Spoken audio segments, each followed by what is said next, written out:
Hello, everyone. Hi, welcome to episode 2 of LOL Angelz with a Z, hosted by yours truly, Ruby Spacek, and riding high with Lo, who is rocking her Clouds pajamas. Yes, guys, no, I have matching pants and shirt. I'm just being very comfy, and with the clouds in the background, Ruby has her hearts now, just like I have mine, and we're just all for spreading the love and the positivity. And I'm sorry, guys, I can't speak too much today. My throat is like fucked up, so I can't like talk that loud and that much. But I got you. You already know. Yes. We got each other. We got it. We got each other. We've got videos to react to. So basically, I've just been reading the Bible a lot and praying and just really trying to hone in and connect on what I always describe as like a light inside of myself. And when I feel like I had my spiritual transformation, like the word that continue to come to mind is like a healing light. And then as I read the Bible more, I see the word light come up, and God is being described as equal to light. And this theme come up that I kept thinking about, like, what does this mean as a metaphor? And then I was looking into like just, what metaphors are in general. And a lot of times we're using a stand-in word to describe something we can't comprehend, or that like a different description fails to capture. So through that, I got into learning about the science of biophotons. So we have a couple videos to go through, but I'll let Lo say hello. But yes, her voice is destroyed. Hello, guys. Welcome to LOL Angelz, episode 2. Thanks for joining us in. I'm sorry, my throat literally is messed up, but we got a little bit of something special for you guys. Obviously, like Ruby said, we're going to be reviewing over videos. We kind of want to go over some like community, like the community we're trying to develop. Basically, guys, yes. We'll get into that in a second. We'll get into like, saying hey to you guys, shouting out to everyone in a second. We do just want to go over the community that we want to develop. So to start off, we want to foster a community that value sincerity. Okay, first off and foremost, like we need to build each other up. Ruby, I know you got some other points that you want to make. Well, a big thing, and like sincerity, that's a good like first point to make, because that's something that I feel is fundamentally lacking in almost every other Discord or on every other YouTube channel. Because, and I can get into like trolling and stuff, but I feel like people have become what I call internet poison, and they're so cynical and trapped to this trolling kind of persona that they, act out online. They forget the people they're impacting, and that just because something is online doesn't mean it's somehow outside of the realm of like ethics or moral considerations or being a normal person. And so when we first made the Discord, we got a bunch of people coming in, a lot from like certain communities that I'm trying to distance myself from now, who, the way they interact is just, they all seemed very confused as to why we've removed them from the community. But I can't even tell if their confusion is sincere, because it's all about getting a reaction. It's about absolutely. And it wasn't even 24 hours before all of the nonsense started. Like we literally launched our first episode, dropped the Discord, and instantly we had to ban a few people off the bat, because it's just the intent behind it. We don't mind people who, on other servers or other channels, you kind of like blow up a little bit, or you talk about whatever. But when you come over to LOL Angelz, it's kind of expected to. Moment of silence. Sincerity on YouTube, that's near impossible. I think not. It depends on what kind of spheres you're in. I unfortunately have gotten sucked into a very trolly kind of drama sphere, and I'm a pathologically silly person, so that's all fine and dandy. But I feel ultimately like people are extremely sick and sad and in a state of desperation, and that we're just seeing that firsthand in my time as a streamer, and Lo in her first couple months just being on YouTube, she's seeing it with fresh eyes, and I'm still feel like I'm seeing it with fresh eyes, just what has become normal on YouTube, normal for streaming, normal for just like online culture is just acting psychopathically, you know. That's what I'm saying. Like we have so many other places to do all that stuff, but Mhm. that is what we made LOL Angels specifically for, is to have that safe haven and that way out of just all of the toxicity. And I feel like people don't really understand that. Like they think it's just another show that we can add another server on, talk some more shit, troll some more on. But no, like we don't want that over here. So please don't bring that over there, which we're really trying to just enforce and like set boundaries within people to understand. And like that's even in real life. Obviously, this isn't just for LOL Angels. You need to set boundaries in real life. You can't let people walk all over you and think, oh, just because they're doing something over there or in their house that they can do it over here or in your house. That's just not how it's going to fly. And we're not putting up with it. Okay, guys, we're getting tired. Yeah, and we totally understand if that's not the scene for you. That doesn't make you like a bad person. We're not trying to judge people at all. The reason we say this is just so people are really clear about what our intentions are here and the kind of people we want to surround ourselves with, and see if we can grow a community like that on YouTube. People are saying that's impossible on YouTube, but I disagree, because I I've disagree. seen healthier online spaces function, and I think that we're a lot of people are very sick and lost in society. One of the videos I want to react to is this guy, Paul Kingsnorths, who was like a secular environmentalist activist. So from like a more left-wing secular space. And even a lot of people from that space, even Richard Dawkins, are saying that the loss of religion, the loss of God, and centering that around society has been like such a fundamental And what's shift crazy is I was we've not actually adapted to. somewhat just talking about that today, how God has really just been taken out of everything. You know, they're trying to take it out of schools completely. People took it out of their households. They don't pray before meals. They don't pray over their children. I mean, obviously church is still around, but they're promoting all of everything besides, you know, goodness and light and the Bible and God. And it's just like, it's taking a toll so much on America. And that's why I feel like we're having so much resistance with our channel, because it's so normalized to, you know, do the things that people do. But we're trying to show people that no, that shit isn't normal, guys. Like what we have going on over here, this is like, I'm not gonna say, oh, this is it, or this is what people need to live their life by, or like whatever, anything of those sorts. Like you can still have fun, you can still do your business, your gaming, literally whatever it is in your life that you love to do. But just when it comes to thinking about like your internal self and your soul and the life beyond just earth, like you need to take a step back and really like think about what you're doing and how it affects the rest of your existence, if you know what I mean. And I support like a strong separation of church and state. And even in the Bible, it says what Caesar's is Caesar's, what's God is God. So, but I fundamentally think as a culture, we've lost any perception of anything as being sacred, any respect for tradition. And we've decided that we don't need God. And that's led to a lot of sadness and despair for people. And I know I have a lot of atheist people in my audience, because I started out, you know, as an atheist, and I still identify intellectually as Right. agnostic. I have this like mind versus heart versus spirit battle all the time that I'm sorting through myself. So I, you know, neither of us have everything figured out. So don't, you know, uh, I don't want to get in like a Yeah, political debate Bible, over or reading the I was about to Bible in say we can school. start like shouting out people in the channel before we do get into the Paul Kingsworth, because I knew you were about to pull that up. I don't know. There's been a lot of people, but shout out to Kiss Me, shout out to Cheetah Man, Talmit, of course, Doge, Universal Jones, Gamer of the Dam, Edward. Let's see who else is in here. Get Crack, EAE. Shout out to you guys. Thanks for joining in. I hope you guys have had a great day. I know I had, especially with my little lunch with Lo. I'm all like, Oh you know how yeah, we were talking about the social battery earlier? That's exactly like where I'm at now. I kind of like went outside and now I'm just ready to like be in the house for the rest of the week. dude, seriously, I get so much like anticipatory dread too anytime I know like my job is easy. I love my job, but it's just knowing that I have to be somewhere and to socialize is a performance. Otherwise, you are rude. Like I can't just ignore people.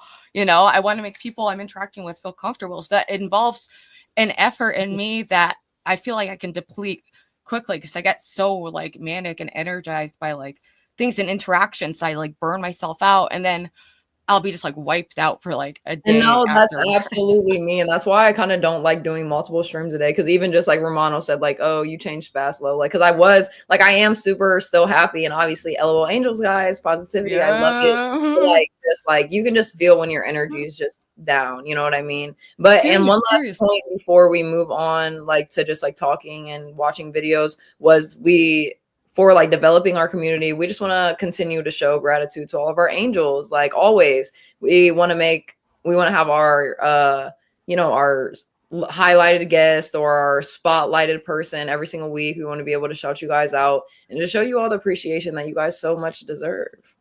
But that was it for that's kind of like the only thing that we want. Like we want you guys to be sincere. We want your guys' intentions to be nice. We don't want any slurs or, targeted hate or anything like that. Like you have plenty of panels to do that on. Just not Yeah, quite literally. And so every other freaking Discord, even my own Discord, is like generally like Lord of the Flies. I let a lot of things go because I enjoy a bit of chaos. I like, being challenged, but at the end of the day, I'm also get drained by it. And I want, Angels to be like a safe space that term has been bastardized into oblivion, but a space where you could just go and know that your humanity will be respected on a basic level, and everyone there has is it not? It should be basic, but on the internet, unfortunately, even grown-ass people are struggling with these concepts. They're struggling with the concept of why rules and guidelines and things like that are needed. Some people even struggle with the concept of boundaries. Mind-boggling, Ruby. Like adults, like older than us, still need like these things said to them. This should be common sense. But quite literally, everyone learns at the same pace. So I like to give people grace for that exact reason. But Anon asked if EFD will be making an appearance tonight. We're not sure, but we did actually want to talk a little bit on him, not necessarily on him, but me and Ruby are concerned for him. And if you're out there, EFD, we will be, voicing our concerns a little bit. Nothing hateful, obviously, it's from us, but we just want to talk about it a little bit. And also, we have our community spotlight this week is going to be Smeth, who a lot of people in my audience know. I've done a couple collaborations with him. We've even butted head at one point. He's one of the only people who I've quit a live stream from, but it was just like a miscommunication. And we had disagreements over people I collaborated with, but now I kind of see that like I was in the wrong in those scenarios. So I'm curious to see what he does. And he has another topic for the show for later on. We're going to be talking about just like issues, with YouTube and streaming and how it leaves people vulnerable. Okay, and, cool. Look, we got a comment on Twitch too. Hey, hey. I don't use Twitch as much, so I appreciate any comments over there. Wait, stop, because you're streaming on Twitch too. I didn't even know this. Hey, dude, because I only have it's just streaming on my Ruby Space account because it has like one follower on it. But why not have it like now that we can do that on streamer? So we appreciate everyone who's in that audience too. Let's go, LOL Angels. Yes, and no, you can absolutely join. It doesn't matter where the Angels Discord. Because actually, I'm doing something. Well, we are doing this, but I haven't talked to Lo about this. But one of my ideas is to have the first 100 members of our Discord have some kind of like privileged status, and I call them the founders, because they are going to be the founding people who, before anyone else noticed us, came and got on board, were our initial supporters who showed up in chat, typed in chat, helped the algorithm, helped us, and helped us build a community. So I want some kind of, I want to give them recognition for that, whether it's through me and Laura both creative. So I thought of doing some kind of like arts project, maybe doing like the little tree ornaments or something. I still want to do like the light, what you said, like the write your life or draw your life. I want to do that. Yes.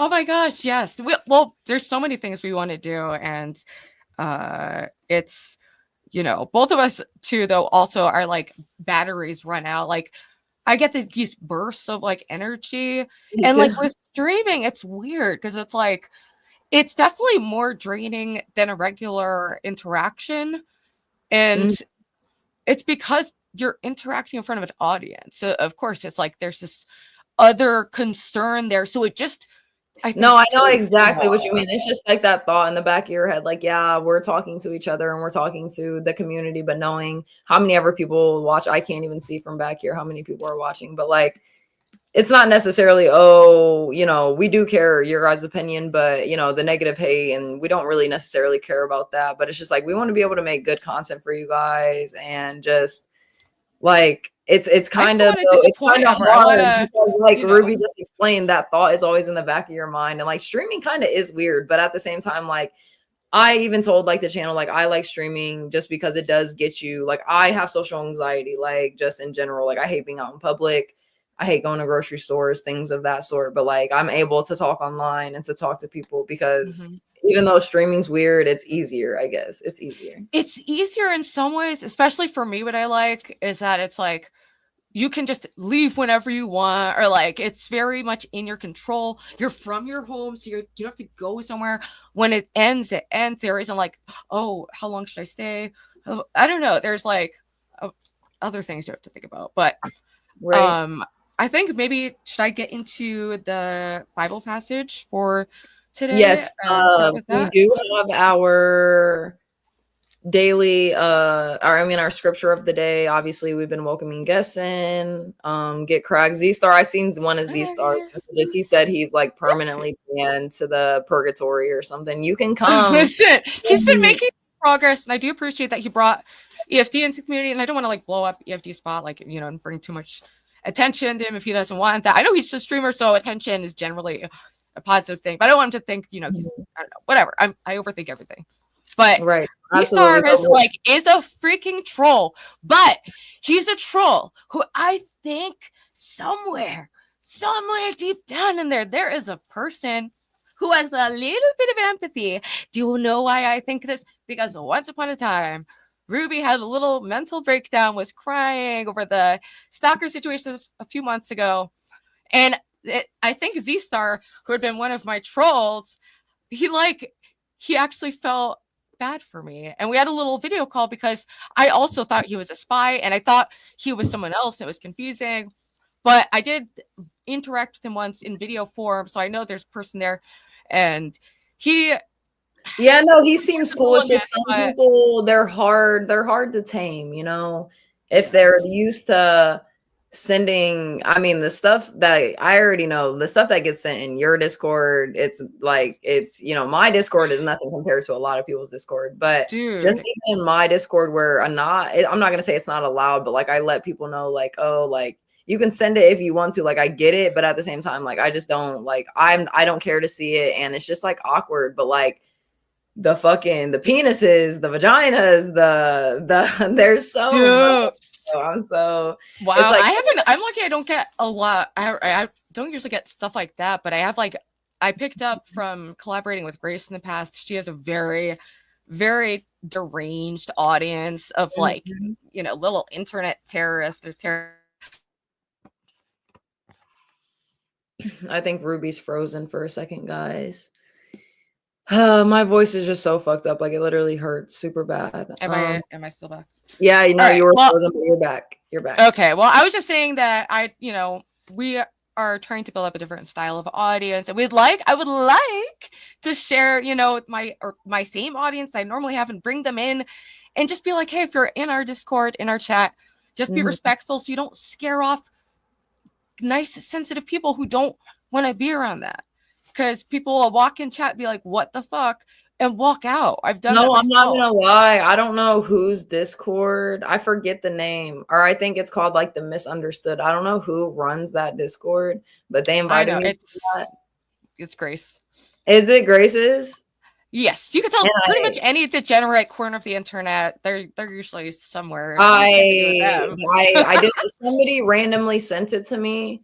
I joined it because I didn't like. Obviously, it doesn't say whose name the server is, and then I started like reading some stuff, and I just left because I'm like, I gotta go. Like, there's too many explicit things in here for me to see, and not even just that, but like I already told you guys, I don't care. Yeah, they're evil, but I also don't care to see people talking shit about anyone in general, especially me. Like, why do I want to see comments about myself when I literally do nothing. Like I Yeah, do it's like, nothing. why would you do that if you don't have to? Also, Dan can be a little rude. Dan, we don't What have to Dan delete chat is Dan. he Oh my talking gosh, about?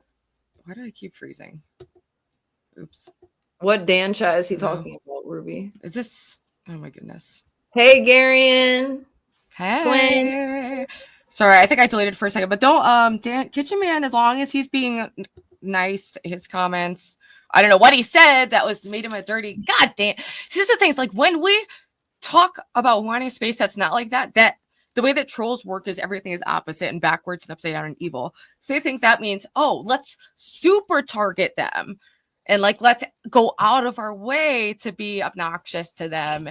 It makes it like a challenge to like break us down. So No, whatever. I already told you that, Ruby. I literally heard someone specifically say, like, I cannot wait for Low to break down. I cannot wait Yes. for the Yes. mean girls or whatever. I cannot wait for whoever to get to her. Like, she thinks she's so strong, but just wait till it happens. Like, first of all, little do you know, it's not going to happen. And secondly, if somebody ever did get to me, it would still be in a classy, very demure way. Don't play with me, because I never have to act out of character or start screaming because like somebody made a fucking pass at me or something. Like, what? Yep. And that's a rarity on YouTube and for people. And even like myself, I struggle with being reactive. And then, you know, the audience kind of feeds into it. So it's like fun, but at the same time, it's not healthy. And when I'm being like reactive, I'm more inclined to say things that are hurtful. And life is so fucking hard sometimes. You do not know what someone's going through. And I just really don't want to be someone's 13th reason ever. Like, I don't want to. No, that's another thing for me. Like, I know for a fact I could, and I hate to like admit this to people, but that's also why like I am so nice and I am so graceful and I am so forgiving, because I know the other part of me, the worldly, fleshly side of me, is not sparing any detail. Like, if somebody really wants to argue with me, I would say some fucked up shit. It wouldn't just be some sly shit. Like, I would say some fucked up shit. And that's why I could just never, like, it's not even like, oh, like, if I ever did crash out one day, I would still physically have to stop myself from crashing out, because like, I don't know. I don't think about what the other person, I do think about obviously what the other person is going to feel like and if that's going to hurt their feelings. But I also look at like, damn, God's judging me right now because I'm judging this person and I'm being, you know, disrespectful to them or something. So I think of just all different sides and all points of view. But at the same time, that's why we got to let that shit go, because people cannot break us down, Ruby. People cannot break us down like that. If somebody break us down, then that's our own weakness within ourselves. That's it. Often it is. And like, I've learned a lot, you know, through this experience online and the challenges. And I've learned a lot of my soft spots and things that, you know, I was vulnerable for, you know, and, you know, I've worked on strengthening that. And then, but the biggest source of strength and inspiration for me has been through, you know, spending time with God and reading the Bible and reflecting on things that make me feel like the light inside of me is growing. And I just try to foster peace inside of myself, because for so long I chased everything but peace and lived a life that was devoid of any spiritual experience. It was purely physical. I just rejected that wholeheartedly. And now I'm on this opposite journey, and it's going to not make sense all the time for people because I'm obviously a confused person trying to sort it out in real time, you know? So I do actually have a question for you. Like, sure. Since, you know, like you just said, like with your two different mindsets from back then to compared to now, like sometimes do you like miss some of the stuff you used to do, or like just mindset wise, or do you like the position that you're in now and you feel like this is like the best that you know, that the spot that you've been in? I'm extremely happy with the spot that I'm in. The only thing that I miss is there's always this part of me that is very rebellious, very contrarian. And in a way, I'm rebelling against my past self by going so much this way. But it does feel like for once, I'm rebelling in a direction that's not hurting myself. I'm rebelling from, you know, things that are worldly, and I'm, you know, pushing myself towards things, you know, that are of higher value. And even when I say this stuff, I'm so hyper aware of how it sounds like an atheistic audience that, you know, I cringe a little inside because that's so hard for me to wrap my mind around, you know, but I just have to speak from my heart and hope that, you know, that resonates with people. But it does open you up to mockery when you're sincere online. That's why so many people have hardened into like a very insincere like shell. But the only thing that I miss is like, yeah, it was fun being a rock star on drugs and that whole thing. I did it to the extreme. It was very fun. But what was fun about it are things I can recreate without the drugs. And now, I've been able to fill myself and my life with things that are more valuable. And, I realize my brain and my body are not this toy to like get fucked up with. And just, I just Right. feel so fortunate that I survived that, that I can now go in a new direction. Right. So And would that's you true, say, Quadratic. I do have that segment and I feel that support, So I'm really glad that a lot of my audience is moving with me on this journey or reconnecting with me on. oh no, Ruby paused again, guys.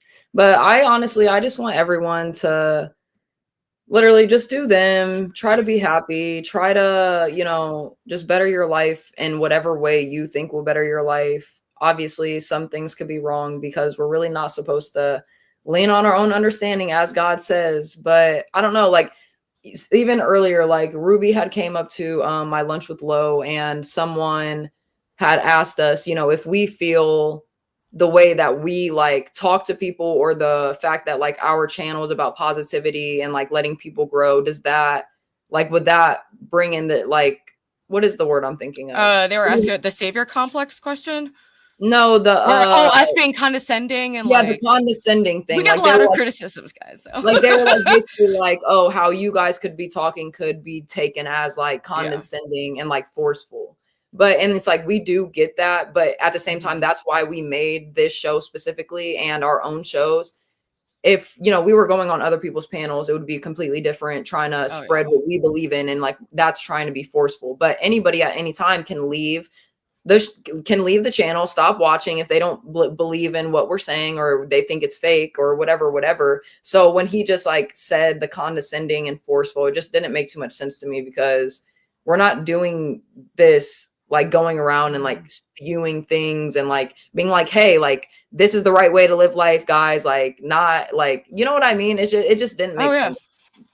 Well, anytime you say, hi, I do things this way, there's always going to be people online who are saying, like, who just have some weird reaction to that, or it triggers something within them. But it also triggers something in me where I don't want to seem that way. And when I talk, a lot of times I'm thinking out loud. I'm on my own searching journey, and I'm, deciphering reality in real time, at the same way as everyone else. But thank you, Sneaky Boy. I know we're doing our best, but anyway, before my internet cuts out again, I want to read our Bible verse of the day, which is Psalm 36, and it connects with the theme of light. This theme where when I was thinking about what our next episode should be about and reading the Bible, I just kept coming across light. And then looking into the science behind it and how biophotons work. There's a couple interesting videos that we can go into, but is this exclusively a religious show? I'd say no. And also we're more about God without religion, but also if you align with the values, that we are putting out about like wanting to be positive online, wanting to build up a community. I think, I'm definitely open to people of all different faiths or lack of faiths. For a long That's time, what I was like an atheist reading the Bible, and it was a journey for me. So I appreciated that people were open with me on that journey. She paused out again. But no, guys, it's not exclusive a religious show. I mean, other than what Ruby said, we do want to be able to make content for you guys that does like, it's not that we're excluding God, but kind of like we will be able to go over videos involving like, I'm not going to say like necessarily demonic stuff, but just stuff that we deem as like, not in God's will, and we'll kind of break that down. But we're also going to do like uplifting challenges for ourselves. We're kind of trying to figure out like the content ideas of like what to do. Even with on my show, I do a trivia game that's called Kahoot, and we could bring that over here and just do straight, positive Bible type of questions and whatever to be interactive with you guys. But we're still trying to figure out the details. But just for now, it's like our takes on our faith and our journey, and views and other people's, and we do open up the panel sometime. We love for people to come up and talk about their, like, if you're going through a situation, an issue that you would like advice on, that you think that we could help you on, or you just want to vent or confess something, that's what we're here for also. So yes. Well, let me read this before my internet cuts out again. I don't know why I pay freaking extra for the good internet. I got like, I don't know why. I don't know what's going on. Anyway, this actually has never happened on stream, but you're good. Go ahead. Read the scripture. Dude, freaking Satan running interference. No, stop. In cahoots with destiny. We all knew it in 2023. I called it. He's really trying to stop you. He's trying to stop us. Dude, he's trying, but he's failing. Okay, let me read this psalm then. So, transgression speaks to the wicked deep in his heart. There's no fear of God before his eyes, for he flatters himself in his own eyes that his iniquity cannot be found out and hated. The words of his mouth are trouble and deceit. He has ceased to act wisely and do good. He plots trouble while on his bed. He sets himself in a way that is not good. He does not reject evil. Your steadfast love, O Lord, extends to the heavens, your faithfulness to the clouds. Your righteousness is like the mountains of God. Your judgments are like the great deep. Man and beast you save, O Lord. How precious is your steadfast love, O God. The children of mankind take refuge in the shadow of your wings. They feast on the abundance of your house, and you give them drink from the river of your delights. For with you is the fountain of life. In you, or in your light, do we see light. Oh, continue your steadfast love to those who know you, and your righteousness to the upright of heart. Let not the foot of arrogance come upon me, nor the hand of the wicked drive me away. There the evildoers lie fallen. They are thrust down, unable to rise. Okay, that's Psalm 36, and one of many, many verses that mention light in the Bible. And I wanted to ask chat and ask Lo and anyone what that means to them, because I found it to be such a powerful metaphor and one of the only words that makes sense to describe my path of healing and what has carried me, to a point where I wasn't able to get on my own in getting over my past of being addicted to fentanyl, Xanax, multiple drugs, over a long time period. And I had a, miraculous recovery. And I've had this consistent feeling of well-being that I can foster through my actions directly. And anytime I sin or do something that's against, my morals or God's morals, or, however you see it, it really only harms myself, because I carry that with me, and it feels like a darkness. So I don't know what you think, Lo, but I just feel like it's such a powerful metaphor. So, I mean, for the specific line for you are the fountain of life and pour out your unfailing love on those who love you, I kind of looked up the meaning just to give you guys. I use Bible art if you guys have ever heard of that, and it gives you a definition, but then I'll give you my meaning. So, excuse me if my voice cracks or anything like that. So light has long been a symbol of divinity and wisdom. Life and light are intimately linked to one another. It's through the light of God's wisdom and truth that we are able to exist in the fullness of life. The image of seeing light in God's light implies a transformation of perspective and understanding, suggesting that through God's divine illumination, we gain a deeper awareness of our existence and purpose. In the New Testament, the Gospel of John describes Jesus as the light of the world, further emphasizing the significance of light as a symbol of divine truth and salvation. It serves as a poignant reminder of God's continual and sustaining presence in the world.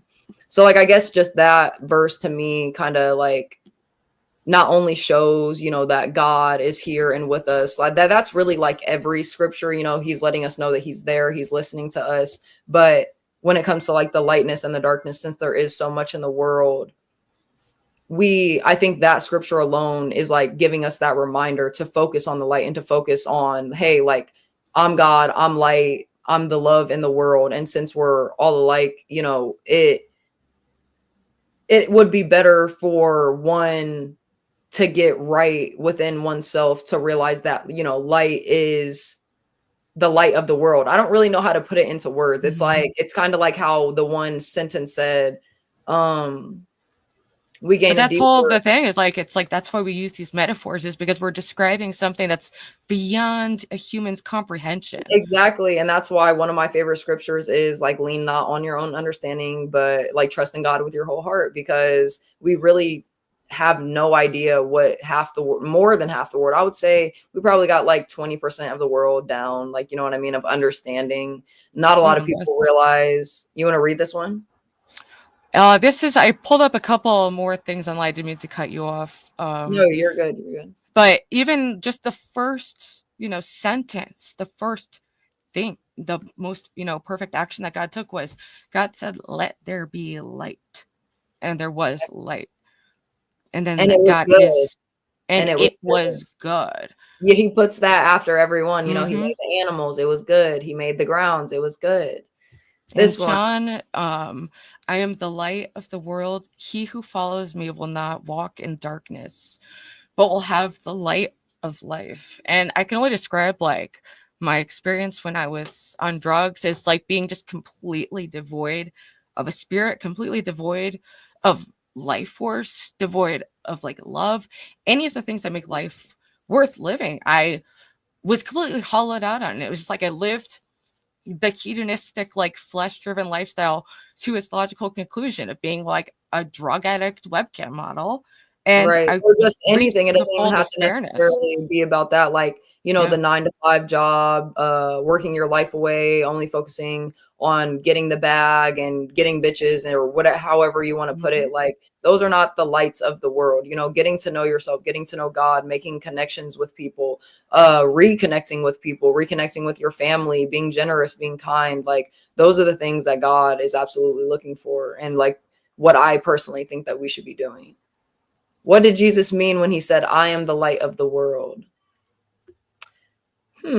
What did he mean? I mean, I think that he literally meant that he is the physical light of the world. There's so much darkness of this world that the only way to become positive and have peace in your soul and the true meaning of peace is through God, which is light. Like And it keeps on kind of like, it sounds like we're repeating ourselves and going back to it, but God and like Jesus, obviously, if you want to put them in a category as one person or in two, the same person, whatever, they are light. So it will continuously go back to God is light.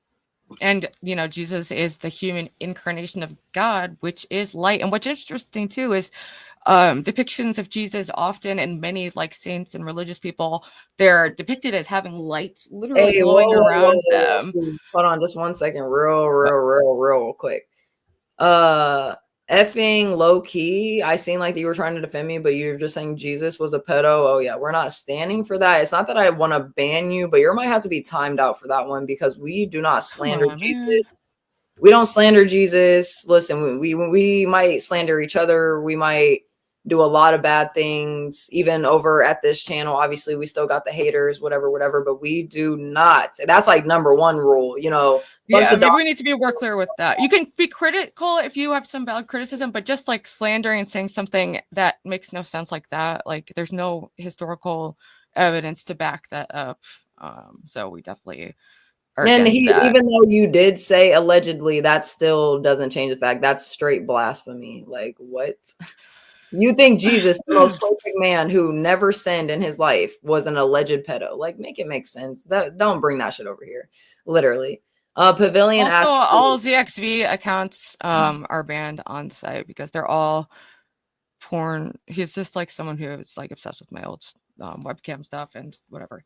But what I was saying is, I thought it was really interesting that depictions of Christ and a lot of people who are saints or known to live like a holy life, they quite literally are depicted as emanating light, often like around their head. And we actually have scientific tools now to observe biophotons. And that is literally a light that humans emit at a very low level, but it's connected to how our neural networks work. And it could, in a way, be a missing link for scientists and, people who are of faith or religious or however you want to say it. Oh wait, Finding like this common ground.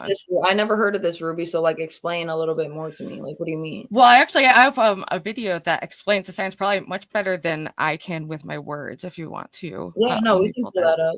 But Pavilion asked if either of us are baptized. I'm not I was baptized, but I baptized. actually do plan on getting baptized this year. I'm not religious. I just want to be baptized because, like Jesus says, you know, through being baptized, like you're basically made anew. And I was made anew when I was saved, but it just will really solidify things for me, I guess.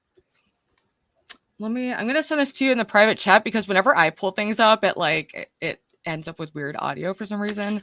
But I'm sending you the video, and it just goes into some of the science beyond biophotons. I thought it was very interesting because I was looking at light purely from a metaphor perspective, and through that, I found that it drew me to a place of like an actual scientific validity. And I always have this false dichotomy of like science versus God in my mind, when in actuality, the more advanced the tools of science become, it actually can confirm a lot of what people, believe in the Bible and other things. All right, let me see. Let me pull this up for you.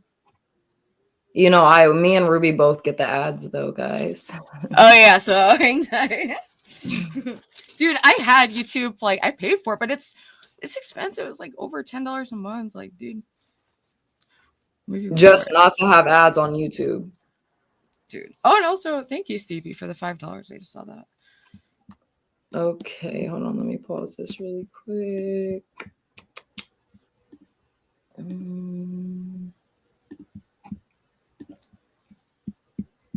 Can you guys see the screen? Oh no, you'll have to pull it up.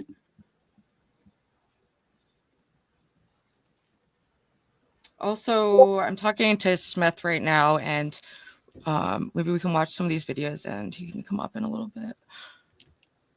Boom shakalaka. Edward said that low-key person that we just banned, he was like, low-key is cool. We have all taken it too far. It's cool. Leave her be. I mean, we shouldn't have to be banned for life. It's just like, obviously, I feel like at this point, second episode in Discord already, like everyone knows the expectations we kind of have for people, and like we still let people slide on a lot of things. Yeah, they could just be timed out. Also, any ZXV account is an automatic ban for all ZXV accounts are all that personally for me though, it's like you can talk about a lot in the world, but like any type of blasphemy towards God, obviously, even if it wasn't, you guys don't want to consider it blasphemy, that's slander.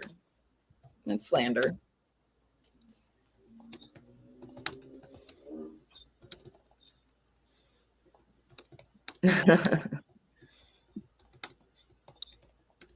Get Crack said use Brave browser to get rid of ads or use uBlock Origin.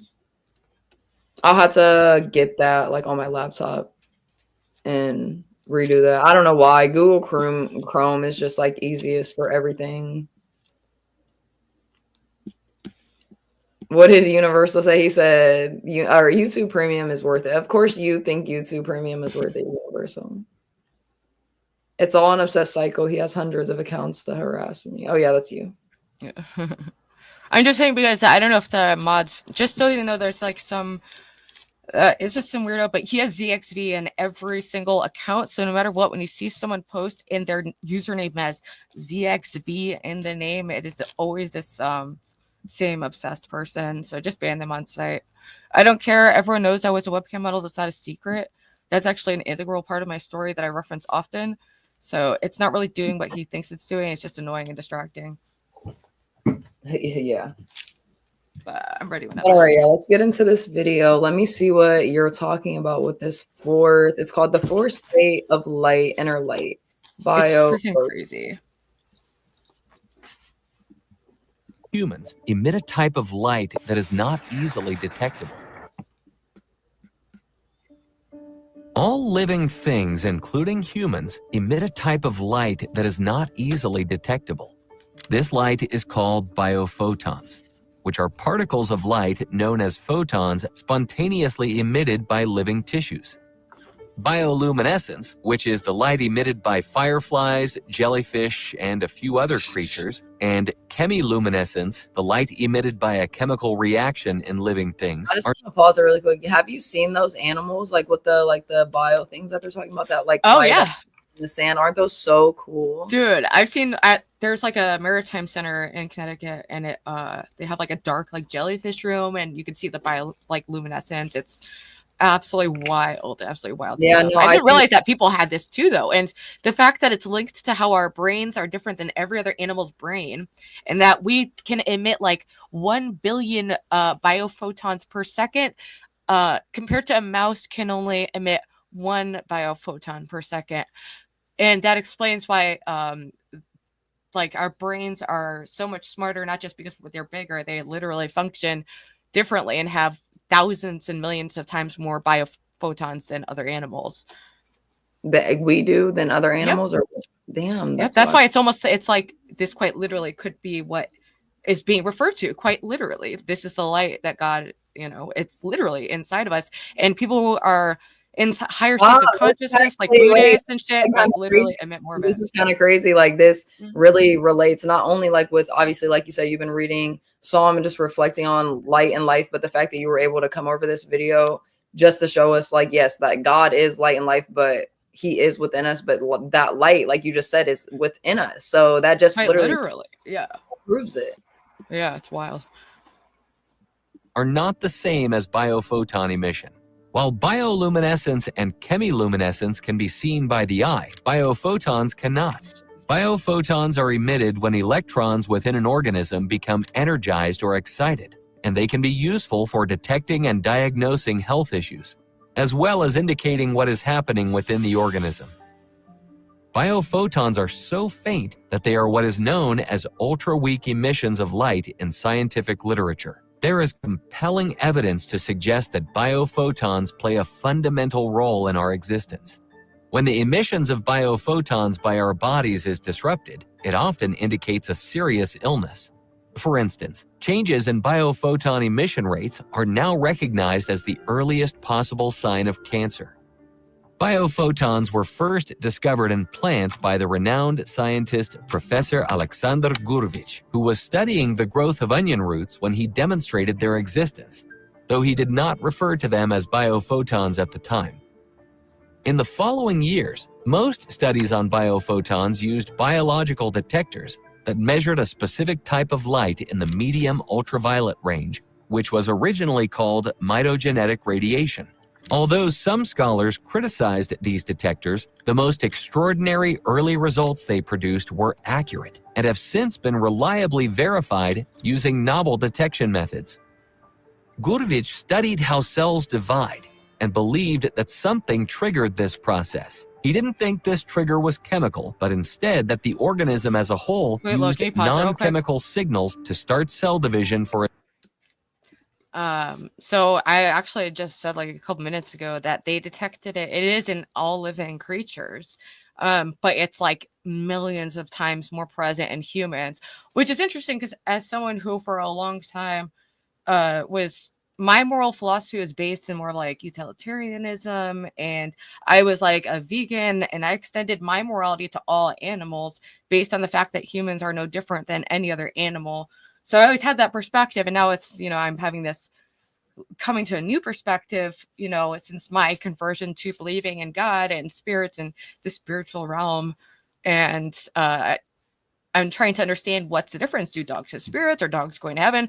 I don't know these things, but I do know obviously humans are very different. When it comes to like that animals, because obviously Kiss Me made a good point. Like since God did create, God or dogs and bacteria and whatever else, like do dogs... You said Lowe's outfit is giving Mr. Rogers vibes. Wow, thank you. Yeah, you appreciate it so much. We're going for wholesome, but we are, guys. Fun, I have cozy. Clouds. Like Ruby has the hearts. I got my little hearts over here. We got our clouds. Like we're just the angels. We're going. Yes, and a shout out to Princess who donated $40 to the show. So I put some of that towards elevating the background with some loving hearts and a new little wreath over there. So like, do you think even when it comes to like small animals like this, like even like a bacteria, obviously with a light source, are they like, would that be considered like a life form? Do you know, like, since like what happens to that? Like that is a great question that I've never asked myself. Like when it comes to just animals, anything obviously that is alive other than humans, any species of animals, like do they just die and it's just like the end for them, or is there heaven for them, or is it reincarnation? I don't know. That's a great question. And Pavilion, the way I personally approach the Bible is as an inspired, a God-inspired document that speaks in a lot of parables and metaphor. So I approach it as a holistic document, and that's how I read it. I don't read it quite literally, and also the New Testament. It kind of it got the reason Jesus came to this earth in part was that people don't have to live in the same way or something. I don't know. I'm not a religion expert. All I do is share my testimony. And I don't think that like distinction. And I don't think I really don't fucking know. I've been in an epistemological crisis for a while, and guess what? Everyone else is gonna have one too. As AI continues to get better and media melts into one blob of insanity that no one knows what collective reality is anymore. I don't know. I'm just trying to follow this. Said, I want to know your opinion on this. He said animals don't even have free will. Do you think they do? Because me personally, I feel like animals do have free will. Like, think about a dog. A dog, if it wants to get up on the couch, it's going to get up on the couch. If it wants to chew its bone, it's going to chew its bone. If it's going to pee on that specific tree, it's going to pee on that specific tree. And yeah, those are instincts. But I feel like how I said with like the couch thing or the bone thing, that's like a free will action. You know what I mean? So I personally think animals have free will, but I have no idea. For a long time, I was a big Sam Harris fan and did not believe. I rejected free will as a concept.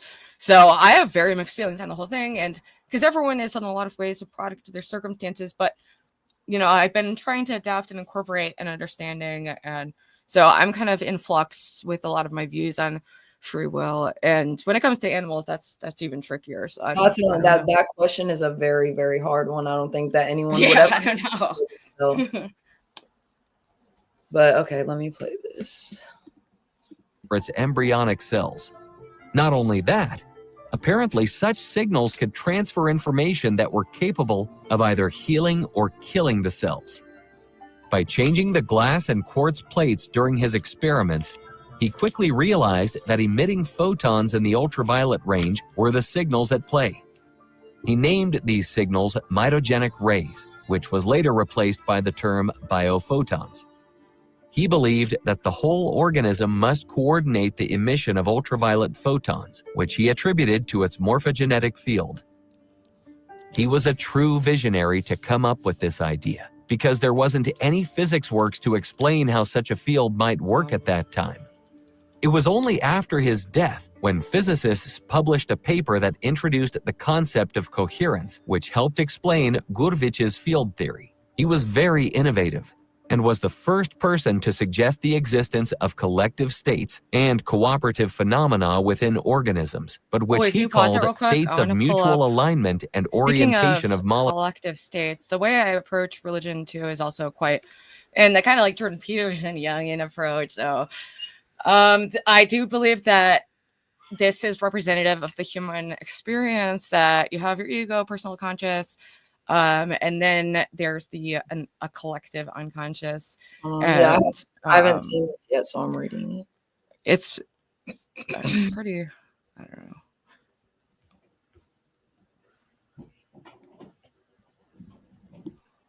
know. But it's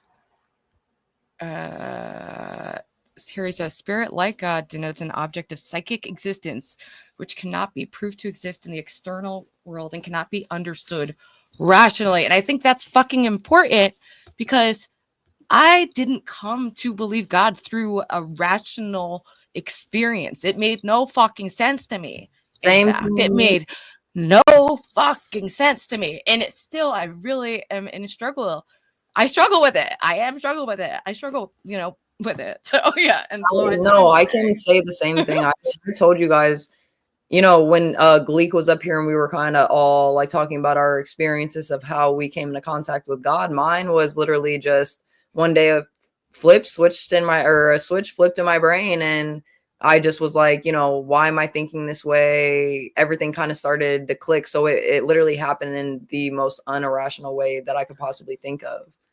Yes. And it took me a long time to even, and I think, and actually then one of the next videos is a guy, we can actually, actually, no, we can watch a little bit more of this, or it's up to you if you want to go. I mean, this is up to you. I kind of understand like what you were meaning with this now. Yeah, that was more just to get, so people understood what I mean by it being, I was like observing and going into this research about thinking what to talk about this week from a metaphorical standpoint and thinking of it just purely in metaphor.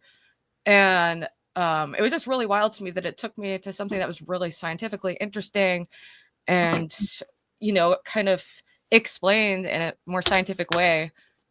Right. A spiritual experience, you know, you can think what you want, you know, take even like all religion or text or anything out of it. Just think spirit. Do you believe in a spiritual experience? It does denote that some kind of experience like that.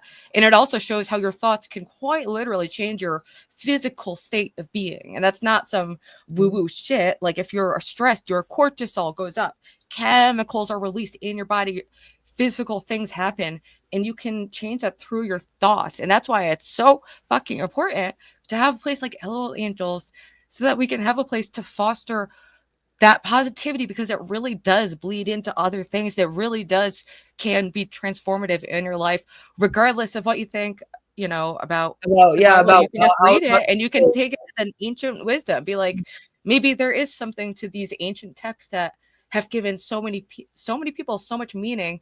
That's how I approached it. I started reading the Bible as a hardcore atheist because I, at minimum, wanted to understand other people and what they believe. No, Stevie asked, would we ever cover other religions? Like, I can't read that. My voice is.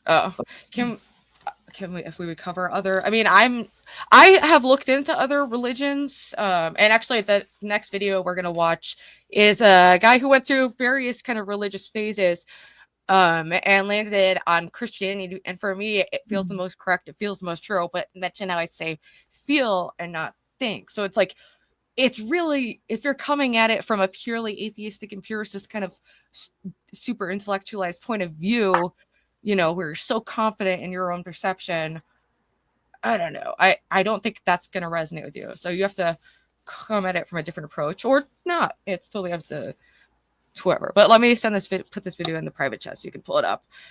No, guys, I am so sorry my voice is sounding like this. Like, I have opinions and I want to say stuff, but like my voice, literally, I can just feel it cracking, and I'm just, I can't talk. No worries. We can watch this. And this one, it's a really long video, so we can watch however much we want. I find it fascinating front to end, so we can watch however much we want. And then Smeth is basically ready to rock whenever. I told him he can come up, do a thing, and then we can open the panel and, you know, talk to chat, and we can go from there. But you don't feel like you have to like push your voice or anything. Okay, no, yeah, I'm definitely not, but like I'll put my input where I need to. But okay, so tell me about this video. What are we watching? So this is someone who I stumbled upon. His name is Paul Kingsnorths, and he is someone who rose to prominence through his writing, his poetry, and his environmental activism, and also his interest in the spiritual realm, but from a more secular perspective. And he recently semi-recently in the last few years converted to Orthodox Christianity, which is like, you know, even in my social circles, that kind of thing is like, that's shocking. That's not the norm for if you're in a creative, far left, secular city. It's, you know, people look at you like you're dumb. You're like, oh, you drink the Kool-Aid, whatever. He's just, he speaks to people from that perspective. Does he have his story out of like what had happened, why he had changed his religion, or whatever you want to say? Yeah, he talks about, I mean, he didn't have like, you know, my kind of experience. It was more of he did have some powerful experience, but he didn't have like, you know, any big addiction or crisis. It was more of like a long search that brought him to a place that he feels pretty confident in. And also he talks about how when you take God out of society, you take religion out of society, something else fills that void, and the things that are filling that void are incredibly toxic. We're seeing social justice movements move into like a very extremist, identitarian, like weird zone where people, you know, like self-hating white people going into almost like religious rituals, and like people are trying to find meaning, or like with gender, there's all kinds of different ways that people are trying to find meaning that I think are not it, as one would say. Yeah, and that's what I was gonna say. I think, you know, it's kind of filling the void within their heart or their soul, whatever, however you want to put it. But then eventually, you know, that satisfaction or that temporary pleasure kind of runs its time and it runs out. And then you go searching for something else, something more. And that alone should tell you, like, whatever you're feeding your soul with that you have to keep on replenishing isn't working. Are you ready to play this? Ready to rock it, baby. Some great again. I'd be up for it. I'd be up for it. I would like it. I would love the churches of England. The medieval churches of England should be full and bursting with mystical Christians. I think it'd be fantastic. Bring it on. I think it's often helpful to start by defining our terms. So, Paul, the title of this talk is How the West Fell for Pseudo-Religions, which sounds perhaps like quite a polemical term. Is pseudo-religion just a term that Christians might use to describe other religions that they perceive to be false? How are you defining that term, pseudo-religion? Yeah, well, guys, I'm not even about to lie. I turned on the closed captionings because when it comes to like accents and shit, I gotta make sure. Dude, some accents are, I can understand her, but some accents I'm like, but I like the closed captions anyway. So okay, good. Well, I didn't write the title, so I now have to define it. Maybe a better thing to start off with is to think about what a religion is and why it matters and why we care. And as Flo suggested, I've had a kind of long and weird journey in my life. I ended up as an Orthodox Christian, but for a long time, although all those different way stations I ended up in sound like they're completely disconnected from each other, they're actually not. They're just the process that a lot of people go through of knocking on doors until you find the actual harbor that you're supposed to get to. And the process is essentially a spiritual search. And I think from a young age, I had a sense that there's something spiritually lacking probably in me, but also in the culture that I wasn't connected to. And I didn't know what it was, and went on a long search for it. And all the writing I've done and all of the thinking and the activism and everything else I've done over the years has led me to the conclusion that effectively a culture is a spiritual creation. So I can't think of a culture anywhere on earth in history, from the smallest tribe to the largest empire, that has not had God or the gods or some sense of connection to the divine at its heart. Every single one of them has had that, as far as I know. And here in Britain, we had once had that too. We were a Christian country. Before that, we were other things. And now we're not anything. And what's happened since, I mean, you can argue about how long it's been going on, whether it's the Reformation, whether it's the Enlightenment, whether it's the Great Schism, whatever you want to go, however far you want to go back, there's been what Matthew Arnold, the poet, called this long melancholy withdrawing roar of faith, of Christianity, which he wrote about in the 1850s. And it's long gone now. So we're a post-Christian nation, which means we're a post-God nation, which means we're a post-religious nation. But if this way of seeing that I have is right, then that leaves us in what I've taken to calling the void. We're effectively in a void now. So if people actually do have, and I think we do have, at their heart a need for God or a need for a connection to the divine, whatever that means to you, however you think you found that, whatever that search has led you to, the fact is that the need, I think, is there in all cultures. And we can all argue about what the truth is and what religion is right and wrong, but actually the need is there. So if you have this need within every human being, but you don't have a faith to fill the need, then other things are going to rush into that void. And the question is whether those other things are true or whether they're false enchantment, if you like, which is, and I think that that's where we are. We're in a void, and any number of things are rushing in to fill it. There's a kind of spiritual chaos going on, which isn't inherently bad necessarily, but if it leads you to the wrong place, then you get to a very dark one. Absolutely. I mean, a term that you just used there was void. And actually, I think that we've moved past the point of it being simply a void, simply an absence of belief. Charles Taylor, who's very well known for his theory of secularism, in 2002 wrote a book called A Secular Age. And people often assume that he's just talking about the absence of religion, which he partially is historically, how Christianity recedes from culture. You mentioned Matthew Arnold, how that sea of faith retreats from the shores of culture. But he actually, really, his argument, which often gets kind of slipped under the radar, is that no, actually, where we are now in the West is not simply a void, but what he calls a spiritual supernova. I absolutely love this concept, and the way he describes it is, if you imagine we have this, I think the words he uses are a kind of galloping pluralism on the spiritual plane, basically a way of describing what you're saying, which is when you go from having one normative religious tradition in a culture, very shortly after you extinguish that, you suddenly see this kind of explosion, this kind of galactic, this sudden emergence, this pluralism of other religions and other traditions. So I think if we maybe start by saying, okay, so maybe we've moved past the point of there being purely an absence of faith. Arguably that never existed. Some people posit this theory that even in the Enlightenment there was superstition and we never really banished it, but let's just say we did. We've had this phase in time, and now suddenly we're opening up again, we're letting things in. And I think if you're somebody who does believe in God and does believe in the spiritual, that's not necessarily a good thing. We talk a lot about enchantment and re-enchantment. People think, oh, well, if disenchantment is the absolute worst thing, they take that Weberian view, we're living in this cold, rationalist modernity, then surely anything re-enchanting is better. That's what we desperately need, re-enchantment. But actually, in all of these traditional religions, Christianity, but indeed others as well, not all enchantment is good. And I wanted to ask you, how do you feel about that term, enchantment? You've gestured towards it, but clearly it's not always. I just want to pause really quick so we can answer her question. How do you feel about the word enchantment?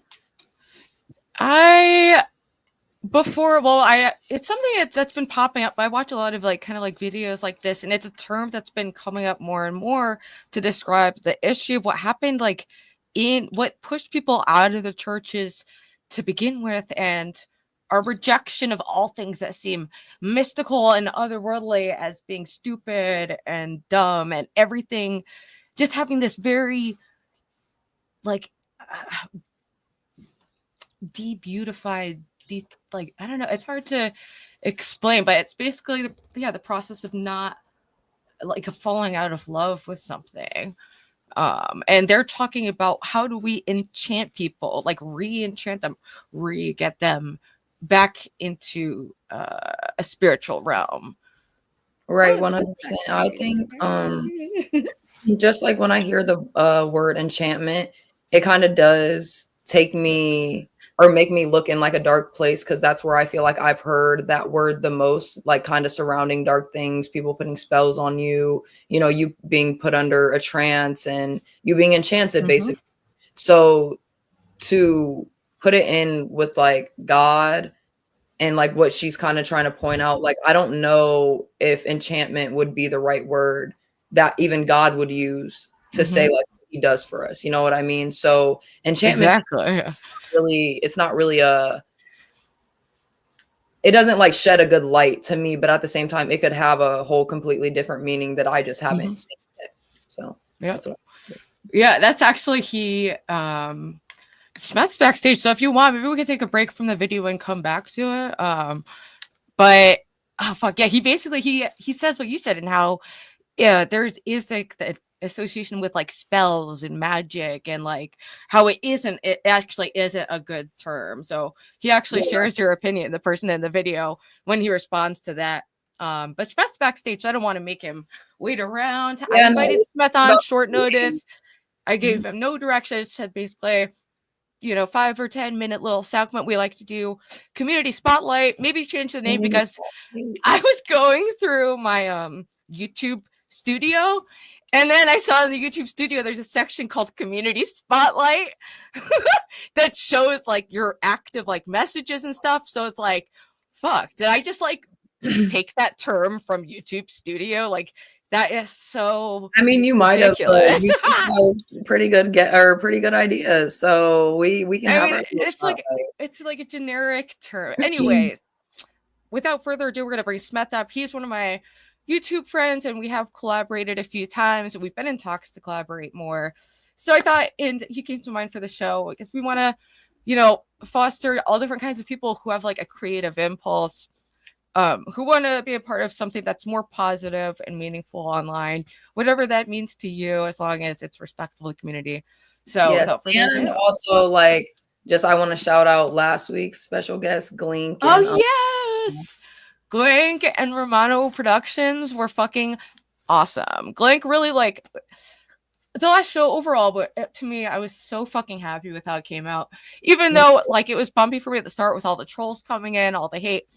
I expected that, but it's still, I'm a sensitive bitch. It fucking hurt my feelings, but we got through it, and that's kind of goes with the theme of the show anyway. So, and like I already told you, I personally think not only was that a trial for us just to like go through to see if like we can handle this with the truth and things that we are spreading, but for you personally, just because obviously that still is a trigger for you. So I think that in those times, like God obviously is testing you and making sure that you're not repeating the same pattern or not feeling the same feelings. And obviously I think you did well last week with you did kind of stumble a bit, but in the end you pulled through. So just I'm sure the next time that happens you'll be even more ready for it and you'll pass. Exactly. Yeah.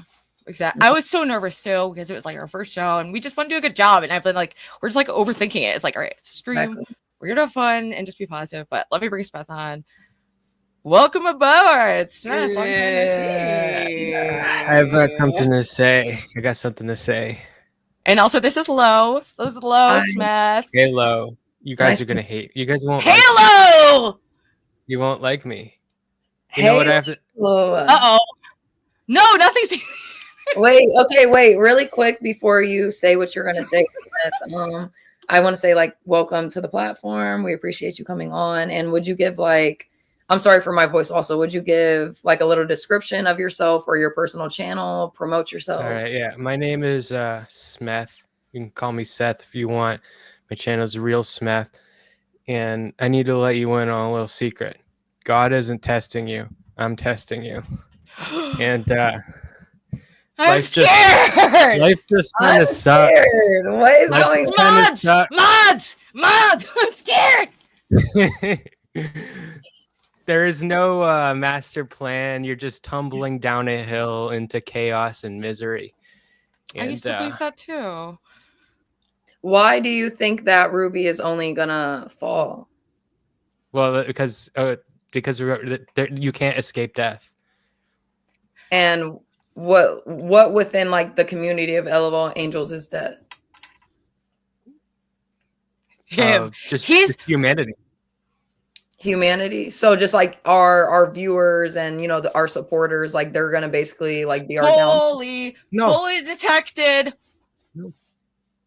No, I'm asking you so I can understand. Like really. No. Just life is a lot of misery. And eventually you die, and along the way you can have some good times, and it's worth doing. And the misery is part of the ride, but that's what I believe. I don't believe in. I think that suffering is a gift, and I feel like suffering has just further improved my capacity and being able to relate to other people, and experience personal growth. And if life was a video game, you'd want like some struggle, you'd want some weirdness to it. So I honestly think I got a pretty interesting version, and I'm rolling with it and making the best of it. And lately that has included my belief in God, my spiritual journey that's provided me so much happiness. But it's okay if you don't believe that, because I totally get that. I was a militant atheist for a long time. So I totally get that vibe. I've been in an existential crisis since I was 11, but now don't placate me. Now I'm a Christian. Don't placate me, okay? So Smith, then you can be a Christian existentialist. I am the. You don't have to choose, bitch. I am the snake in your garden, in your little bullshit Garden of Eden right now. Wow. Can I ask you a question, Smith? Yeah. What do you believe in anything? Do you believe in God? Are you religious? No, I do not. No. So are you like an agnostic, an atheist? If you need to define me in terms of my belief in God, then I'm an atheist. So you just don't believe in God, period. I don't believe Like in you God. don't believe in the devil, you don't believe in heaven, you don't believe in anything like that. Yeah, I don't believe. I don't have a single memory of ever believing in Santa Claus either. Okay, so can I ask you then, like, what do you think just like after Earth when we die? Do you believe that there's nothing? We're just like we reincarnate? Like, I what think is that it's going to be it's going to be the experience that you're gonna witness after your death is going to be identical to this experience before you were You born. think, yeah, you'll cease to exist. I used to probably believe exactly what you believe right now, and not that long ago. So I totally get that. You're going to try But to evangelize me. well, no, but I do think that naturally, I would hope that by being such an amazing bright light, and beacon of YouTube, I could just shine my special glow upon you, take you out of that red light. Okay, bring the heavenly light, the so Smith, happiness. do you think that You really came to be the snake? I Yeah. said And positive. I think Your show needed to be spiced up a little bit. And you I was know what? gonna I'm say, miserable. I think that hate my that's fine, job. but, like, that's why I we want have you to be happy. I love my Well, job. you can't force me to be happy. Life is miserable, okay? And the Not when you have the light of God inside of you. And guess what? You don't believe with your mind. You have to have a spiritual awakening. I don't believe with my mind. You just don't get it, bitch. This is what I think that you're doing. This is what I think you're It's doing. okay. It's Smith. This is- He likes it. I He think that likes it. you're I'm talking miserable, about and this is the what I bitch think you're doing. You go like word, this, the la bitch la word. la la la Oh, la sorry. la la la la la la la la. But I want my eyes wide open. I want to fucking walk Me into too. And death guess with what? my eyes I open. opened them so big that they went and opened up my whole Mm-mm. freaking mind up to the whole universe in a way that you just can't comprehend, you silly little boy. You got a So, blindfold Smith, on can I called God. ask you another question? Dude, I was an Yeah. atheist literally until like 2 months ago. I get it, bruh. You really came up here to be fucking little Richard Dawkins? Are you fucking 12? I'm just sick of this. I did that when I was 12. I'm just sick of, yeah. I'm the one. You're the one fucking believing I in thought you wanted magic. to be positive about YouTube and do like maybe talk about like Keemstar or do something artistic. I didn't think that you'd come be the This snake. is artistic. Everyone, snakes in the chat. If you think So, that, Smith, do you Don't think be like, cute. Don't be cute. do you I'm- think I can't help it, especially since I lost the weight. It's just relentless cuteness. I can't help it. do you think what like me and Ruby have like with our LOL Angel show and like what we're trying to put out into the community, do you think that we will succeed, or like how you said, do you think that we're gonna fall just because there's so much negativity and hate in the world? And just because God isn't real and just because life is very miserable doesn't mean your show won't succeed. Okay, but We like disagree with you, though, but you're feel free just, to like, be the aspect about our show though? What? I said, how do you feel just about the aspect of our show though? Do you think that like the focus, like our focusness on God and the Bible and positivity is a good look? Or because you kind of came on and you were like, oh, Ruby's gonna go on a downfall and whatever. So I kind of took that. Oh, no. I say that. No. I'm not saying that because of the show. I'm just saying that because you're a living, breathing human, and that's the experience of life. Life gets worse and worse. Your body gets more decrepit. Your ability to interact with the world diminishes, and then eventually, Smith, tell me about suffering. I've never suffered. I'm you not get familiar with arthritis. that. I had a pain in my finger. Oh, you've had pain? Yeah, and I was wondering, is this baby. gonna be for the rest of my life? I'm 31 years old. Is this pain in my finger gonna be? And you know what? I still feel it, so maybe it is. For the rest of my life. Barely function on a base level, but I still have the light of God inside of me, so I feel thrilled to exist every day in my body that falls apart in an embarrassing way. I'm not pro-death. I think I would rather be disemboweled and then sewn back up than to be Get dead. into Christian existentialism. You'll be happier. I'm glad I'm alive. Hallelujah. So you're glad That's a to be miracle. alive. So I'm glad to hear that, as in you're glad to be alive. I'm assuming that you're not suicidal or anything like that. No. So do you think that you This is a cry for help? Do you have a purpose in life, or did you make a purpose for yourself in life?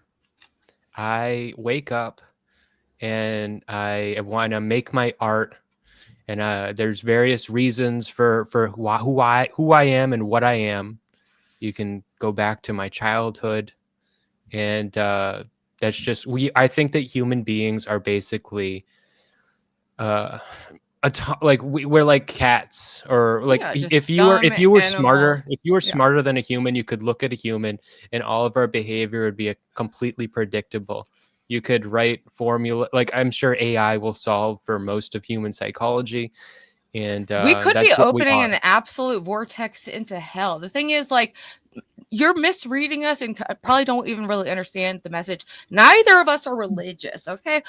We both And feel can I- strongly connected to God and experience that's not going to mesh with you, because I know that you are in the mentality that I was. I used to wear upside down crosses. I used to flaunt that in my artistic punk rock expression. I don't was believe goth. in no. I don't believe Can in. I just I don't bring give. in I don't give a something shit about also? no goth bullshit. I don't give a shit about no antichrist bullshit. Count me out. The only way to win You're the here with game your is little not to play. Edie Sedgwick, Well, little hold on, I'm hold on, Andy Ruby, fucking hold on, hold Warhol. on. Suck my cock, the world's pointless. No, Ruby, this is LOL Angels. Wait a second. I just wanted to point out something also. Just with what you said and like your mindset and how you view life. Actually what we were talking about earlier. Describe him as a serial killer who One hasn't of- acted yet.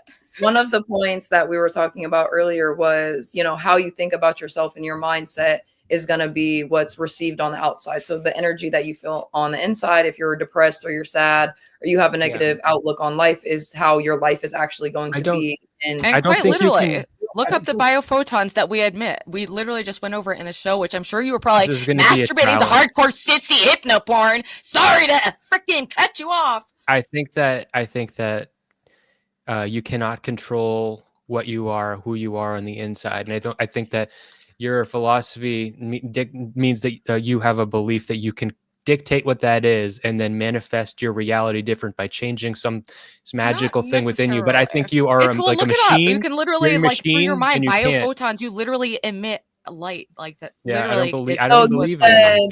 you said that you believe. Okay, so you don't believe in science. This is literally not like it's. I am referring to it as Biophotons. yes.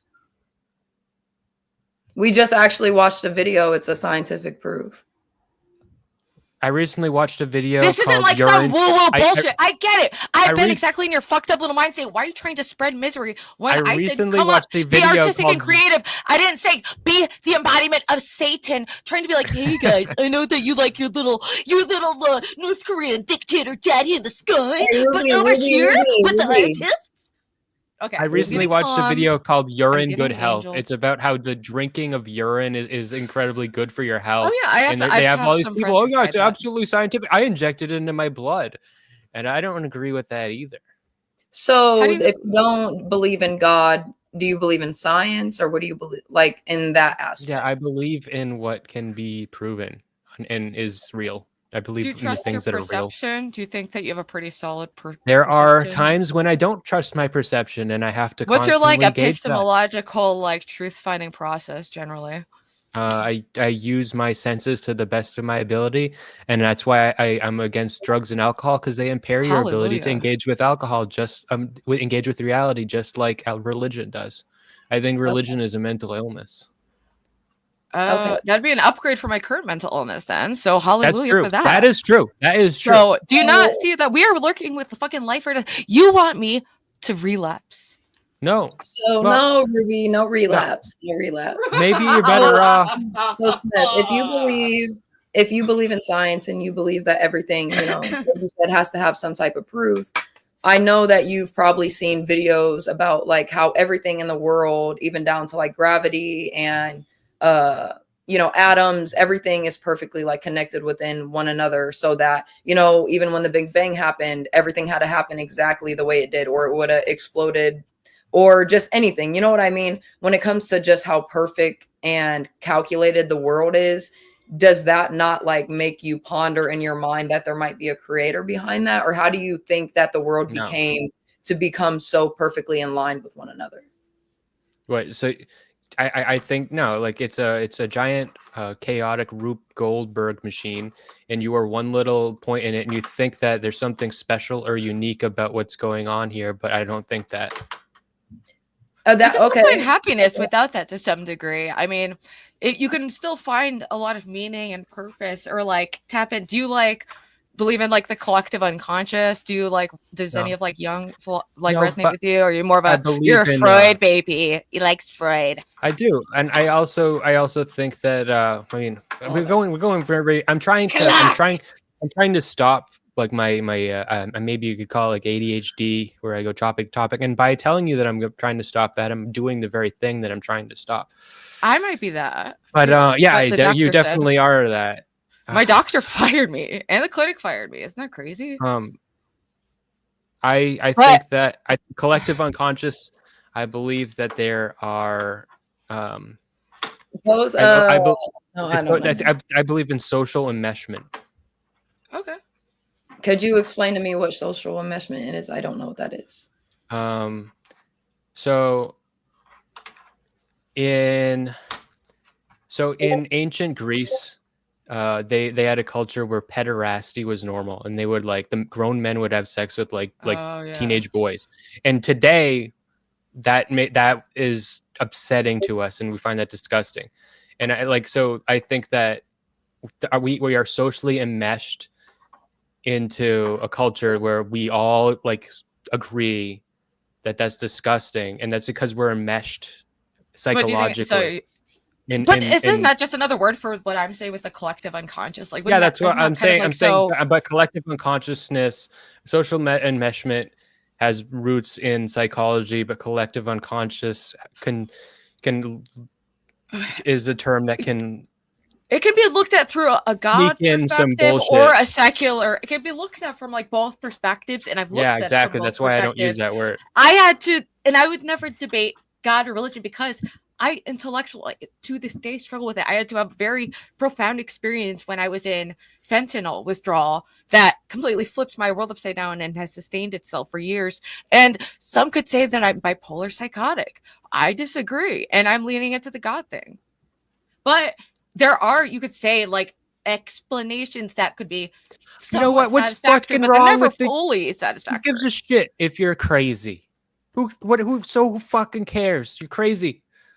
I just want people to know so that they don't think I'm being mean on purpose, or that so that like if I disappoint them by like failing. If you're crazy, that makes you cool. It depends on where you are.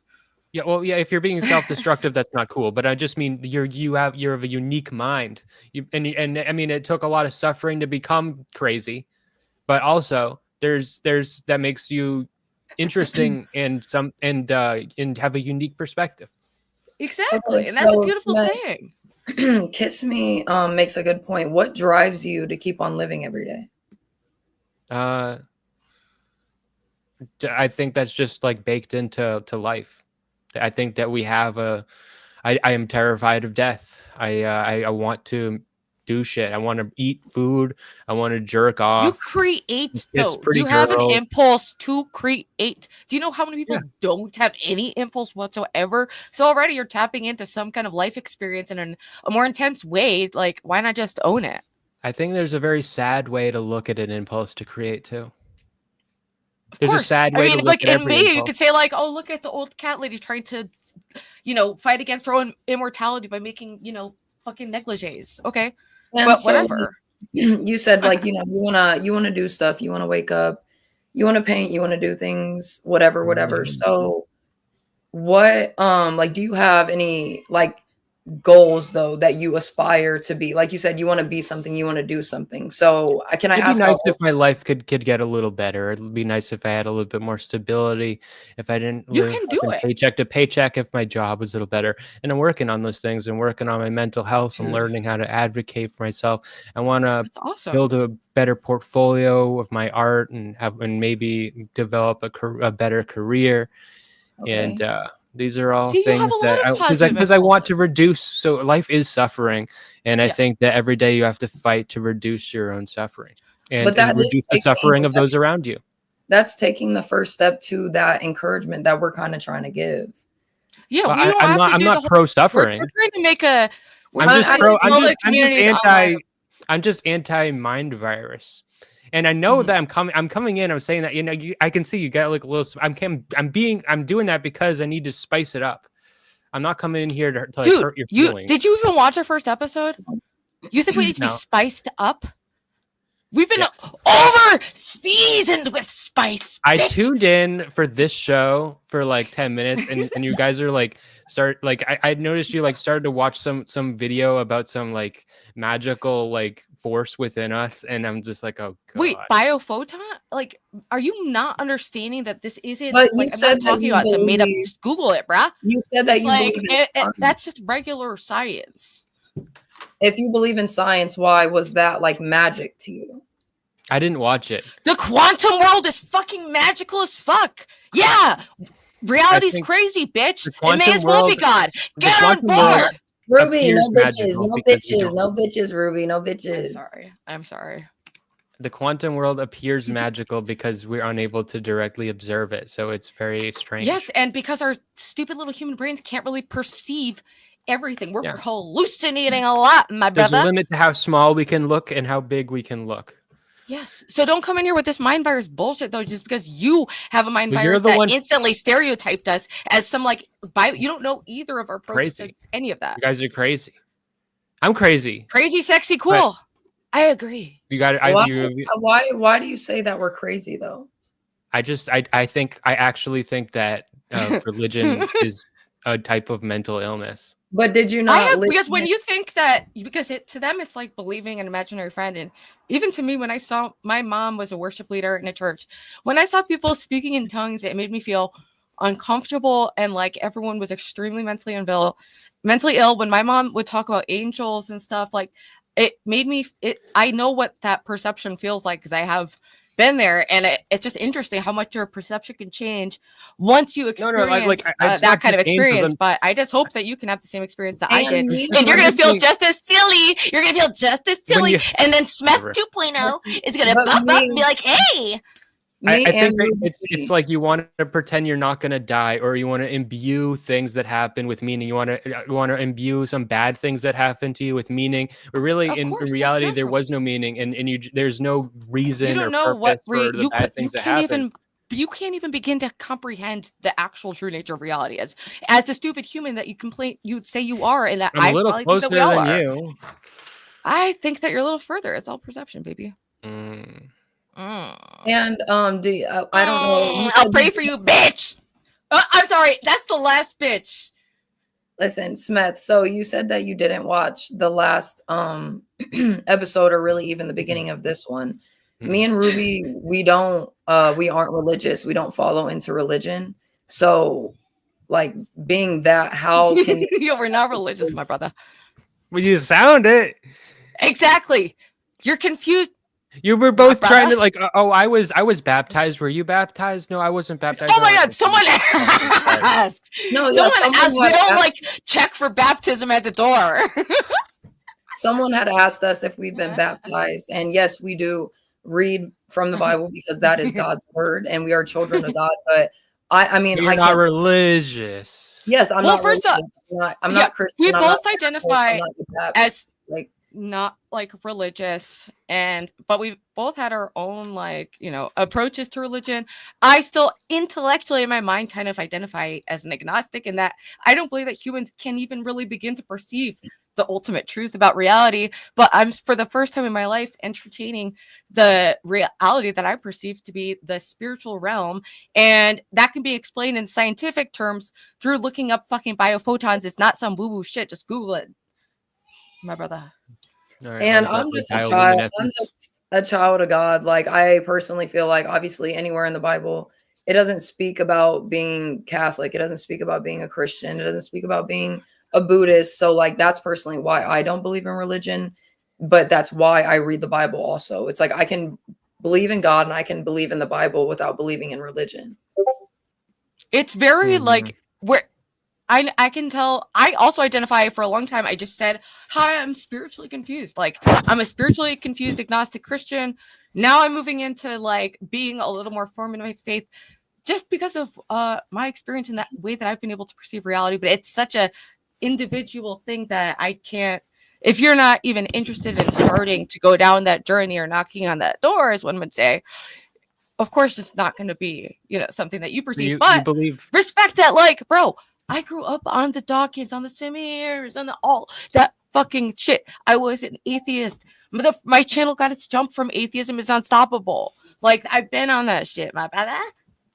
So you're not giving us new, like, but anyway, I get why it's confusing to people because it's not typical. Usually people are speaking that way. You can generally infer they believe this, that, if they say this.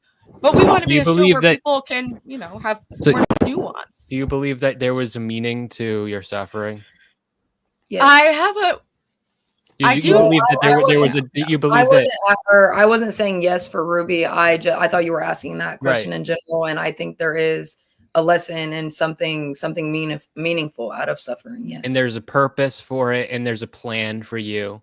Yes. I don't believe in these things. I think that those things are like, it's like, so I believe that when you are a child, your reality is dictated by your parents.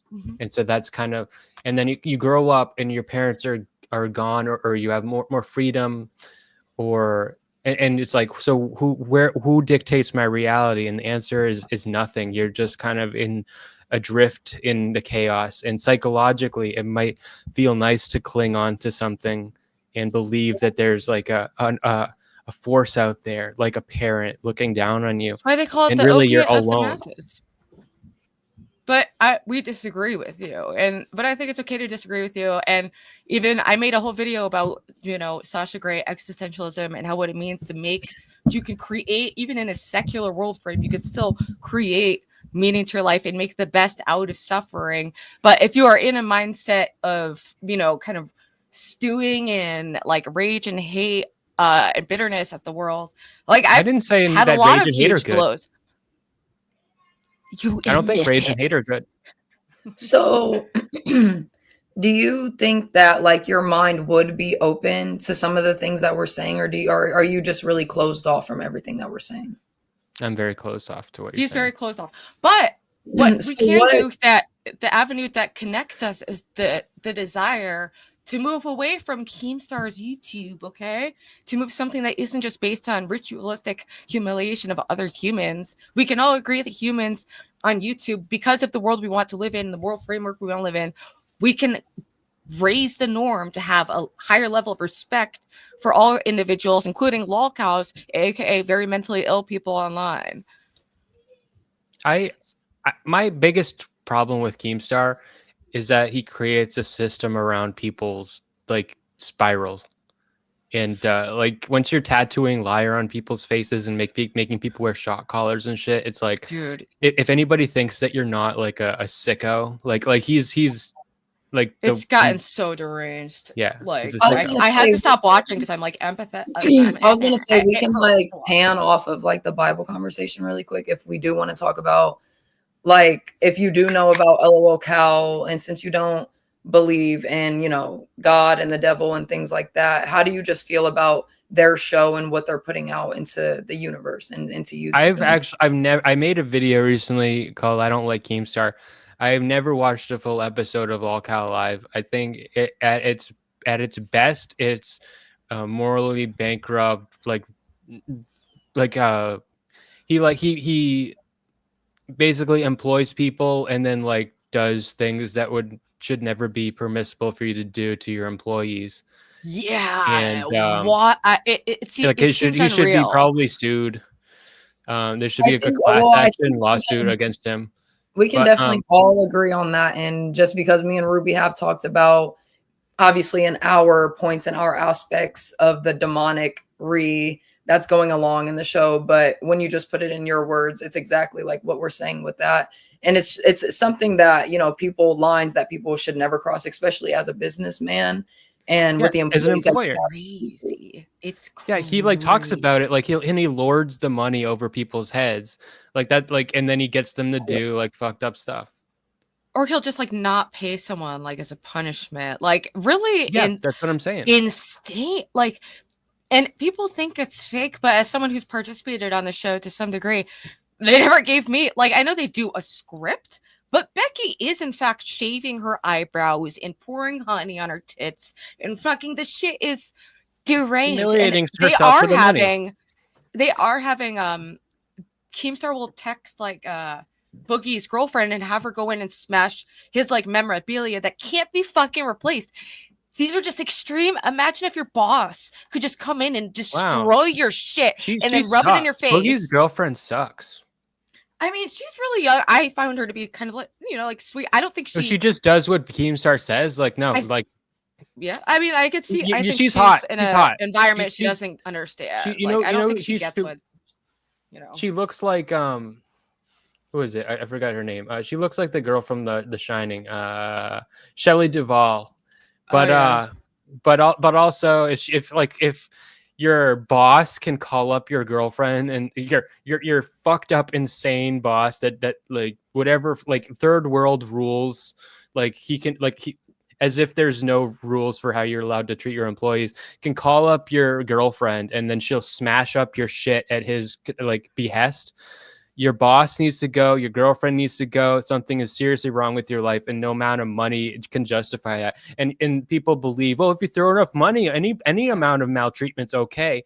How much money does it cost to rape somebody? That's what I'm going to ask. Is it okay for Keemstar to start raping them, like literally raping them? We're talking about like what are like the how far for $1 billion? Like, if he gives Boogie $1 billion, can he literally rape Boogie on camera? It's just Keemstar. Is that okay? And kind of one of the justifications for I one of our reasons for making this show was like because of just seeing and being involved in that world, and my time with the Thorpes, and just getting involved in streaming. It's just absolutely insane.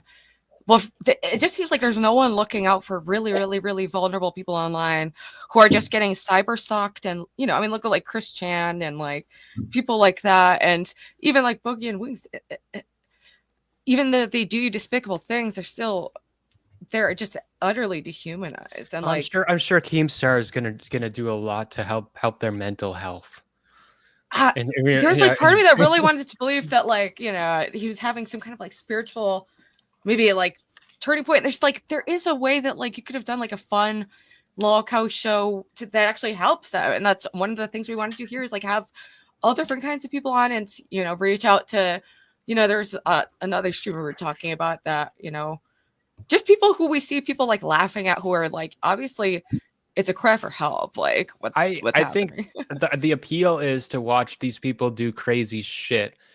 And I would be way more okay with lolcow live in what it does if Keemstar was honest about when people do crazy shit and then he's like, I need to punish you, and that's the content.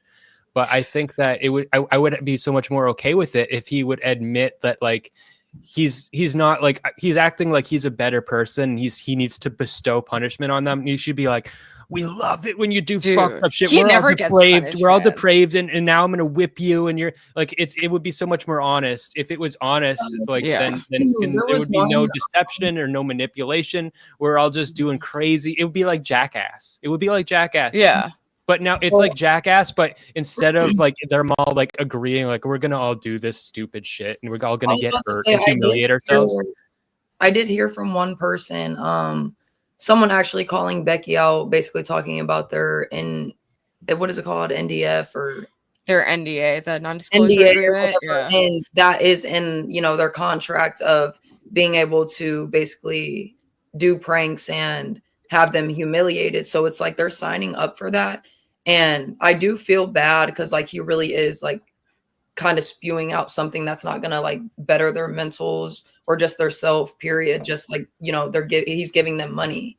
But if they're signing up for it also, like, can we really blame him for I would say 100%.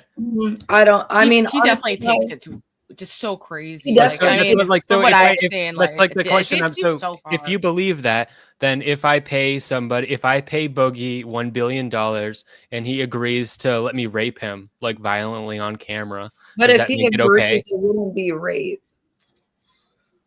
Well, yeah. So if I pay him enough, he'll agree. So I can do whatever I want if I can throw enough money at him. There's an amount of money that maybe I can get him to cut off his pinky. You think that's okay? If I find out how much money that would take and I make the money and I make him fucking cut off his fucking pinky, I'm going to make my whole life about earning just enough money so that I can make Boogie do whatever fucking depraved piece fucking thing. I'm going to make him cut off every finger on his hand because I'm going to give him so much money he can build a mountain of gold. I'm going to make it so he's a fucking stump for the entertainment of the masses. I'm going to make so much money off of the loss of every limb that he has on his body. Is that okay? No. It's not okay to just like throw money at people to destroy them. But to like some type of extent, you have to put a little bit of blame on the person that is accepting those things, because they know they're all adults. They're all full grown. They know what they're doing. They know what they're signing up for. So it's like, I don't agree with that. I think that we're all like little idiots lost in the void. But that's the point that I was going to get to. It's like, if they, don't have that much value on their self, or they don't respect their self that much, of course they're going to sign up for some stuff. Yeah, like so that. that's a problem. So that means that it's scary that it's like when I was in my addiction, like I would have gladly chopped off my pinky toe and sold like. When Another way like, to it's people who are vulnerable. Of, like, what so the like what people with the... little value for their themselves, their lives, their mental well-being, their emotional well-being. Those are people that are vulnerable, and the people that will sign up for that deal are vulnerable, unwell people. So that I just like don't Boogie think was in financial. They were both in financial desperation due to their own poor decisions. If he had plenty of money. There's if he had plenty of money, he wouldn't have tattooed liar on his face. If he was a rich man, he wouldn't have fucking done that. But because he wasn't, then Keemstar was able to lord it over him, and it's like, tattoo, I'm gonna ruin your face, Boogie. Tattoo liar across your face. Do it for the money, Boogie. Do it for the fucking money. Dance. That's what Keemstar should be saying. If he was an honest man, he should be acting like that, and he shouldn't be like, we need to shame you, Boogie, because you've done wrong. No, he should be like, Boogie, tattoo your fucking face. I want to see you squirm. That would be honest. Right. No, if he had that attitude, it would be honest. That's the part that I do agree, obviously, with you on, is he does know what he's doing to these vulnerable people, and he should be a more kinder and compassionate person and not use people like with disadvantages on them, but I mean, I don't really have a huge opinion on like Keemstar because I don't know him that well. I literally have made like one appearance on the show, and people still ask about you. It wasn't even for 5 seconds. I've been kicked out of the Discord so many times. I'm still in it, but if he sees this, he is very sensitive to criticism, and he like kind of keeps tabs on what people are doing. So I mean, but I've always expressed that concern to him, that I wouldn't want to be a part of any show that's based around like just actively harming people. So I am so glad I didn't get picked. But even if I did, he doesn't actually give people contracts. He just gets them to sign NDAs and then to be financially dependent on the situation with no actual legal recourse whatsoever. Boogie and Wayne's do not have contracts. Yeah, because I'm sure Grace did not have a contract. Like, so there's a lot of lying. There's a lot of lying. I'm sure there are some people out there that he tried to give a contract to, and they were like, oh, they read it and they seen what type of stuff was within it, and they were like, absolutely not. And those are the people that he didn't hire. So all these people, you guys are right. All the people that he has on all of his panels, they were the vulnerable and weak people needing something. Yeah. Mm-hmm. But I don't really have that big of opinion on him. Like I said, I have only spoken to him directly once, but just like the vibe that I get from him is very controlling. I want Keemstar to be my fucking monkey. I want him to be my that's monkey. Not the answer. See, vengeance, like, do you want you in your eyes, you want to see him suffer? No, I really don't. I would not. Nah, your eyes for the first time are glowing. They glowed a little bit. So can you turn on like your bright white light again so we can have the Angel Smeth back? Come on. We're getting a little bit of like half good, half evil. You thought just because we're females that we're going to fall for it. Not again, my brother. We ain't taking a bite of your apple of knowledge, aka evil. Yeah, no, listen, I am Eve in this scenario, and this bitch is not dumb. I can call myself a bitch, but we can't call other people bitches. I don't think you guys are dumb. Huh? I don't think you ladies are dumb. I mean, you did come in saying that you were going to be the snake in our soup. I do think you're dumb. Yeah, if you believe in God, you're dumb. Yeah, but also you're also not totally dumb. Well, I appreciate the half compliment. How do you feel, Lo? I know your voice is dying, so I don't want to go for like too long, but we could drop the link and open it up for. I was actually going to say that or if there's more we wanted to watch the video, or I would like for Imperious to come up. I do want to hear what he has to say. Here, I'll drop the link. Right. And Smeth, you are totally welcome to stay on. We're just gonna open up the panel so that Jack can come in. If you do stay on, Smith, Imperious might come for you. But Imperious, before you come up, we can talk. We can all have conversations. We can disagree. Just no bitches. No. I'm scared. I was getting ready to go. I'm not. But like, look, if Imperious, you want to come for me, I'll do that quick, and then we'll go. It's okay. You But already only went. have 5 I minutes, said five. Imperious. I said 5 minutes, or like a 5-10 minute thing. But I enjoyed it. The interaction. I thought it was a nice little roller coaster. No, I enjoyed you coming up on the panel, and I like having opposite type of discussions. We don't all have to believe in the same thing. Yeah, you guys are all being all positive and like you know the religion jizzy, and I needed to Drop the link, Ruby, really quick. I want to also like show that there's a space for secular positivity too. It's just like aligning with a higher like value, and that value can be love, friendship, like your belief in humanity or science, or just anything, you know, that can keep you in help you stay in like a positive space. But I mean, you're allowed to have negative feelings. It's just about how you handle them. I don't know if I did the link right. I think I accidentally deleted part of it. Yeah, no, I'm curious.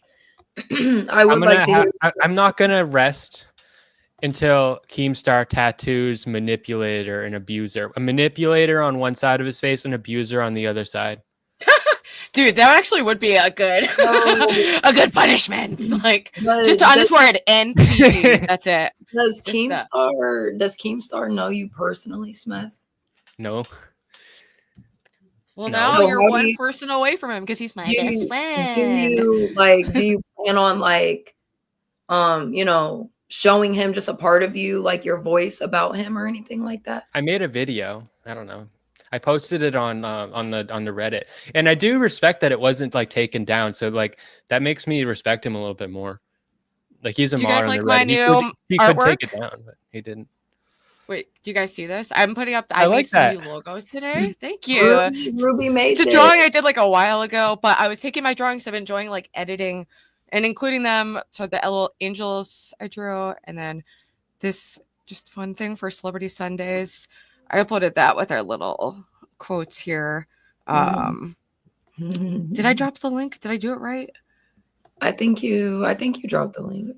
Okay, before I accidentally pushed like too many buttons. And I was going to say, Smith, if you don't want to stay for other people, you don't have to. If you were ready to go, we definitely enjoyed your presence on the panel. I love having all different types of real Smeth on YouTube if you wanted to see. I'll subscribe to you. I'll subscribe. I really enjoyed your video on Keemstar, and I want to collaborate again. So I'm more proud of the one before that, the video called Times I Cross-Dressed in Public. And I'm currently working on a video called Times I Was Suspended in Elementary School.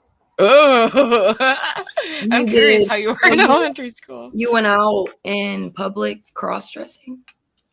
Well, in the past, in the video, I do like a quasi cross. King of all tethers. I need to see a cam or something. Or is King of all tethers the person you're waiting for? All right, I gotta go. Yeah, that's all right. All right, thank you so much. Everyone, go subscribe at Real Smeth. He has really great videos. He puts a lot of thought, and he's a very artistic person. Oh, hey, Giggler, this is my IRL friend. I remember. But yeah, thank you so much, Smeth, for coming up. That was great. And let's bring to the stage. We've got. Oh, hey, I recognize you from the dating show. What's up? Hi. How are you? Fine. Hi, King of Tethers. I'm not gonna get porn bombed. I'm smarter. No, than you. King of Tethers. King of Tethers is Imperious. Oh, it is. Oh, sorry. Hi. Good evening. Am I allowed to say what I want, or is this like Imperious? That's what I was just going to tell you. Before you start, you can say whatever you like. Just like you don't have to just like use the cussing so much. Yeah, I don't need to cuss. I just have some. Okay, then you're good. So I'm free to Ma'am, Yeah, do you have a pop off. traumatic brain injury? Who are you talking to? The lady that is acting like a kind of a some sort of mental case escaped from an asylum. Are you talking Ma'am. about Ruby? Yes. Yes, you need to.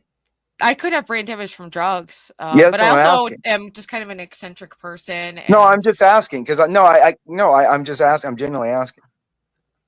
yeah, I'm sure that's really genuine, but I mean, I don't know, maybe. Imperious, please. Do you no. have do you normally like struggle with autism and your social Ma'am, I abilities? think that's more. Or is this That would be normally how more you like reflective of introduce your yourself to asking. people who are hosting a show? You say That's like, more reflective of how "Hi, are you're you a asking. retard? Are you a retard?" Pause real Yeah, you're quick. coming in Imperious, strong. Ruby, Big, first of all, big Imperious, I strong want to man. introduce you to Ruby. Ruby is my co-host. I am her co-host. This is our show, LOL Angels. So I would ask you to The please, no like, profile be- pic has a lot. He's got a no, lot no, to just please be say. respectful to her. You I can am, ma'am. It's No, okay. no, He's, I was he can being ask good. whatever I he wants. asked He's- permission. I asked Yeah, permission. well, you asked No, permission you if can. you It's just could, you know, don't when it but you comes are to being an There was no absolute cursing. asshole. There was no cursing there. You're No not. cursing. You are either utterly autistic or you're just a fucking asshole. Ruby. Oh, it's the It's definitely the latter. So you could be an autistic asshole. It's not. Sometimes they are comorbid, actually. I wouldn't be so loved by So so what many about people me if I is was giving brain autistic. damage? What was the what? Well, Can you share something I did? the extreme differentiation of your personality on very small increment of time. Like you go real up, real down. You're kind of I'm very expressive. I'm a streamer and I'm express myself on stream verbally, vocally.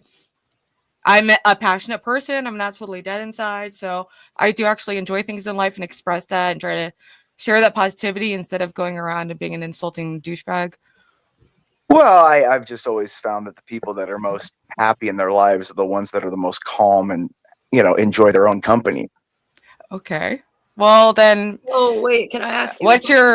What's your message, my brother? Well, no, I wasn't really coming up here for. I just was wondering. Because I was just watching some of that. And I was like, no, I do. I did want to know. I Yeah, would like to say, chill out on Ruby. Ruby is an No, absolute. it's not fine. even being that mean. We welcome all different kinds of mental illnesses here. You seem to be an autistic psychopath. Oh, I'm a and narcissist. That's Oh, for okay. sure. You can. Oh, I'm a pop off, narcissist. King. You're slaying right now. You're just eating this panel up. Like I know. I do have a question for you though, Imperious. Oh, I am a narcissist, man, for sure. What you don't like have did a you have profile pic, something? like- Did you have something? Yeah. I wanted to kind of counter the atheist that was up here a little. No, that's what I was gonna say. Like, did you have something to say like about Smeth specifically or about his views? Well, I mean, I don't know the guy. I mean, he looks like a little nerd, but I mean, he doesn't really have any kind of expansion on his argument. A nerd. Are you listening to the words that people are saying? Yeah. Varun left. Well, the thing is the guy. The issue is he's presenting very superficial arguments, like genuine superficial. He's inferencing his own anecdotal experiences and extrapolating that to the universe. So what did you think about like his take on like just his mindset as in like everything is garbage, everything, Well, he sounds like a nihilist. You said what? Sounds like a He nihilist. sounds like a nihilist. Like he's given up like hope. He's in a perpetual existential crisis. Okay, Worse than I've ever seen. He's not playing a. He He wasn't playing sounds like one of those black pill doomer idiots. He says nothing matters. Well, enough. If he genuinely believes that, I would just question him. Aren't you? But I don't think he actually believes that. I think he was just trying to be. They never do. They never do. It's a cry for help. He does have concern for other people. I mean, you seem really like normie and limited in your perceptions. But he's he's an artistic type. It doesn't mean he's. I mean, maybe he's a nerd. I don't know. Is that? Are we in like middle school? No, he seems like a nihilist. Do you sit with the cool kids? I don't. I mean, I don't know what you define as cool. I mean, I was the athlete kid. Yeah, sure. But what I'm saying is, my point is this. Why, if he genuinely believes that and is expounding that to everybody, why doesn't he act upon the principles he himself is expounding? And until you do that, you don't really have any credibility. What, like kill himself? What do you mean act on? Yeah, why not? or jump off a his cliff. life, he literally explained why he didn't want to kill himself, because he has a persistent human drive to Exactly. survive, So and it's he very thinks hard to he's go against special. that. So he thinks No, he's you're special. saying the opposite of that. You're just showing your own like No, lack of he's saying he doesn't have to follow by his own paradigm. Interesting.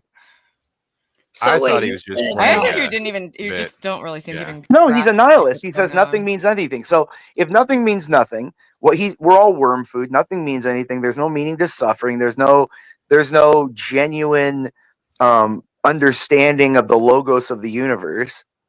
Why doesn't he just end it? Why isn't he acting at least in pure perpetuation of his own self-interest? Why is he not just acting and raping people, killing people, doing everything?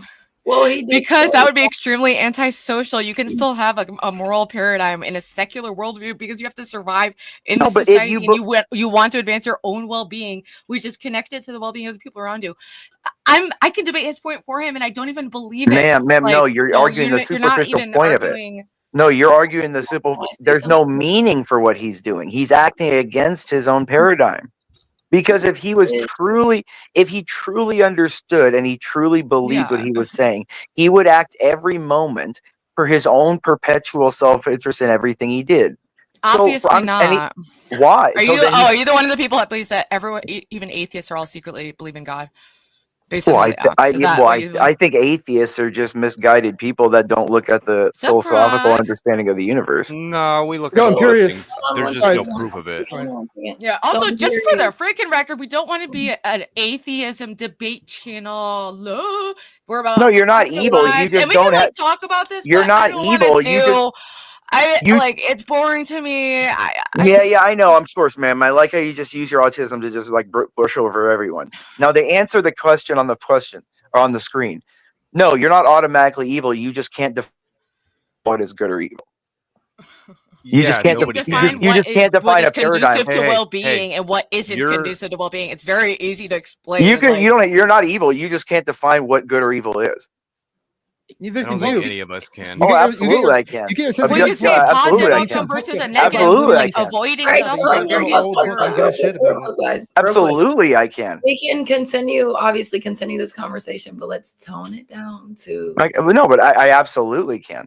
I can look at the inference of the best explanatory hypothesis. It's very easy. Yeah. So would you explain it if to us? you're the Or would you inference, yeah, I explain it to think us? you're off the plot. Yeah, exactly. The atheists are going to How do spurg you out here. They're going to chimp out.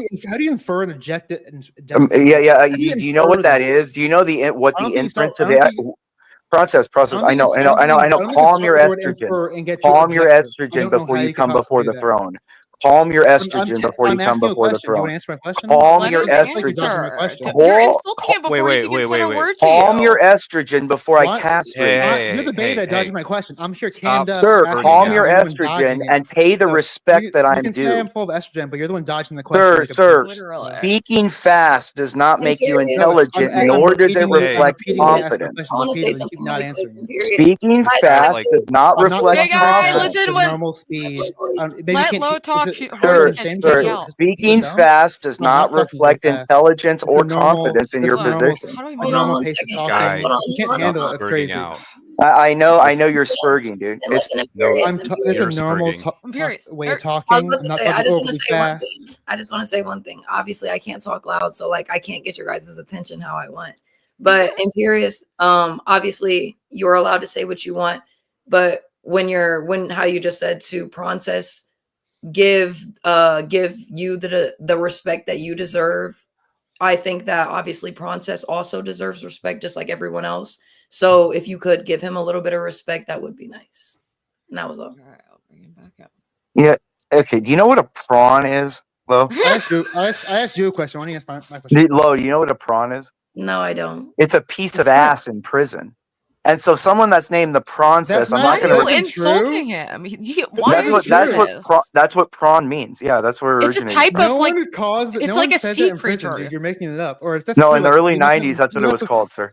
That's what you must call have a fuck. firsthand That's what you experience. call a All fuckhole in right. prison. Well, that's a really cool an early niche 90s insult. reference. Yeah. No, that's so no, relevant. sir. Jesus, So I'm it's not going to your years, respect it's someone that is a 2025 That really princess. right now, and you're talking slaps about I'm not going to 90s respect the 90s princess. reference. I'm not going to I think you have respect some the of this princess experience of in this glory category. holes. Yeah, I get it. I'm not going to respect. A princess of glory holes. I think this guy has some personal experience. I've never heard this before in my life, and I watched a lot of prison TV shows. Never heard someone be like, "Oh, prawn, I've that's never like heard that. that's someone's I bitch in think it's prison." called no. I think it's called an Ruby, imperious. the decision is up to you to bring it back up or not. Imperious. No, if you- it's fine. I mean, if you, I was about to just say, I regardless, don't like mind a little Imperious- spice, you know, but That's it's what I'm saying, just, like you know. Imperious. You Little know, I spice, love I'll you. eat all of you alive. No, you won't. Listen, I can Imperious, bring it back Imperious, to it. Imperious. You know I love you. You know, like I respect you. I vouch for you. I obviously was the one to tell them to bring you up on the panel, but you gotta like show people respect. It's okay. It's okay. I mean, he could be here all day, but he truly won't answer a single question. So it's kind of like talking to a brick wall. I'll ask a question. I'll ask I a thought I was question. a already asked you PMSing I female. asked you a What the question. You've not hell? answered. Ma'am, I'm not going to answer your question. I'm not going to answer a question until you answer my question. Why would I ever answer a question? Ma'am, you're talking like a 5-year-old. Until you talk like an adult, I'm not going to. Talking very. What? Where is this? Wait, you can keep up here. But how is that like a 5-year-old please. talking like normal words? Until you speak like an adult, 5-year-old, I'm not going to acknowledge you. Questions I'm saying here. That's I'm not going to acknowledge you, you sir. can't handle. You can't even handle basic 5-year-old responses. That's insane. That's the level of ma'am. You can. I know you're not Destiny. Don't try. You're not Destiny. Again, Who wants to be Destiny right mimicry now? is the best form of flattery. Mimicry Keep is doing the it. best I'm form. fucking Destiny right now. Imperious is your god. There you go. Keep repeating it. Imperious takes. Whoa, sacrilege! If I No were you, I would probably sacrilege. need God too. I would probably pray every night if I Imperious his brain. He's pretty brain. Yeah. I have more intelligence in my dickhead than you've experienced in your entire life. I bet you think Wait. it's pretty obvious. Yeah. All right. I do want Princess for you to ask your question so Imperious can answer it. I feel like it's not going to happen though. But Can you ask it right now so we Just can ask it hear anyway. Ask it Yeah, anyway. let's just know if before he can show how capable, if he's capable of responding like an adult, or if he's going to insult you like an angry little female child, a gay female child. And yeah, guys, I'm not sick. I'm just losing my voice. I'm losing my voice like hella. She's As been you- screaming like crazy, being a beast, little rising starlet on YouTube. We're taking over, guys. But yeah, no, I want Imperious to answer just Okay, because So like I'll clarify my question. So I'm curious how you start with the word inference and get to objective morality, because usually inference means like you're looking at evidence, like you're looking at it with your lens. So I don't know how you start off with that and then you get to an objective morality. Clearly, if you're inferring something, it means it's subjective because you're using your brain to infer something. Therefore, subjective. I'm sure he's going to give a very well thought out response to this that totally engages with the material that you just put forth. Yeah, your presupposition right there that you're missing is that it still goes to the logical presupposition that there's either a creation is delved from either random chance or a creator. So you're missing that presumption. Religion stems from that. There is an actual stem of truth. There's an obelisk of truth in the universe. It is either How do you get to objective truth though? Okay, do you want the answer or do you want to spurg out like a little queer? Like what Yeah, you're my doing. answer- You're the one I'm spurging listening. out, my brother. So silence yourself. So if you I can ask a clarifying question. I think I can do again, your logic has to presume one of two things: is the universe created by chance? Then, therefore, logic has no reason, or is there a creator that has designed the universe so that logic has a reason? Yeah, I think you Because if everything's chance, why would the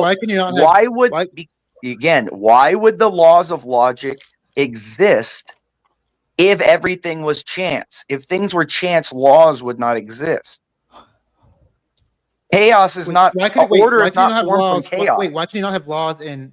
Because there is no where does random create laws?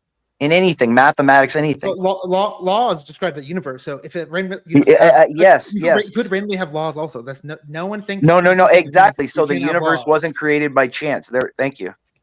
Quit interrupting. I didn't say it. No, I said there's nothing you could say. You had to prove me that 200 over 200 cosmological constants. That doesn't make sense to me. You have to over 200 cosmological constants that bind the universe. Yeah, you realize like that could also be like the result of randomness. You have that was my argument. You just said no. I just said it's either one of two things, correct? Random or form. Random, yeah. But, why are you so aggro? Because I don't like answering things twice. I'm too intelligent. I'm paid too much money to answer to a retard. I'm too smart. I'm too rich. I'm too skinny. Like, tell me about it. I'm not I hear skinny, you. not anymore. Oh, well, I have this issue. Just I'm too rich, too. Yeah, it's just the boobs are too big. I mean, he did The say he's spirit's a too in line. narcissist. It's So. all Like I just said, too we can all talk Like about your stupidity has no bounds, Princess. Remember, I stomped Andrew into the ground. I'll stomp you into the ground too. I'm Now sure we're you making stomped Andrew down. violent No, we can threats. all- No, that's not a threat. Andrew We tried to can- come at me in a debate, and I crushed him. Why don't you go ask him why he argued with me about an FFL03 not being able to have a Curios and Relics Thompson submachine gun shipped to your house? Like a dumbass.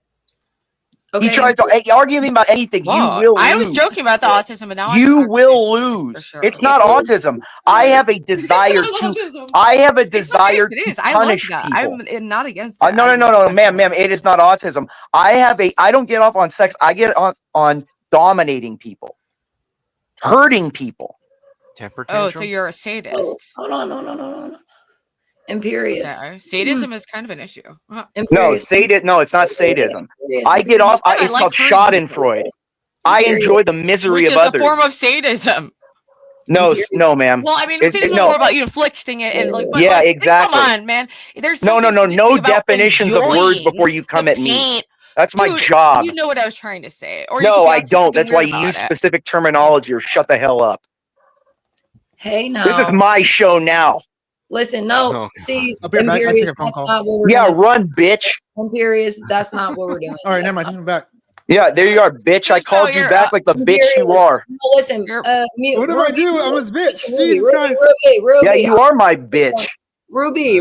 Don't come at the throne, motherfucker. Don't come I at need the you to throne. mute everyone besides me and you, real quick, real fucking quick. Uh, Imperious, I don't give a fuck what the fuck you guys are talking about. If you want to argue with Stevie, if you want to argue with Princess, whoever, this is not your show. This is me and Ruby show.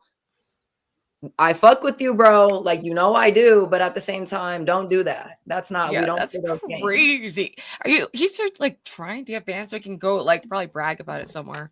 And Some no, people I are, don't like, want, actually I don't lame. want him to get banned because I really like Imperious. Yes, his views are a little, erratic sometimes and whatever, but he's a good person. And so is Princess, so are you. Like, I love everyone. But at the same time, what you're not going to do is say that it's your show because it's absolutely not. Me and Ruby has put in too much work for LOL Angels and we put in too much effort for somebody to claim this shit. So don't do that. Facts. Varun, what are your All right, thoughts on bring him this? back up, do whatever, bring him back up. Oh, never mind. Well, maybe we'll give Varun. Do you have anything you want to say before we bring up the loud people? What are your thoughts on what just happened here? Yeah, thoughts on? Don't worry about it. All right.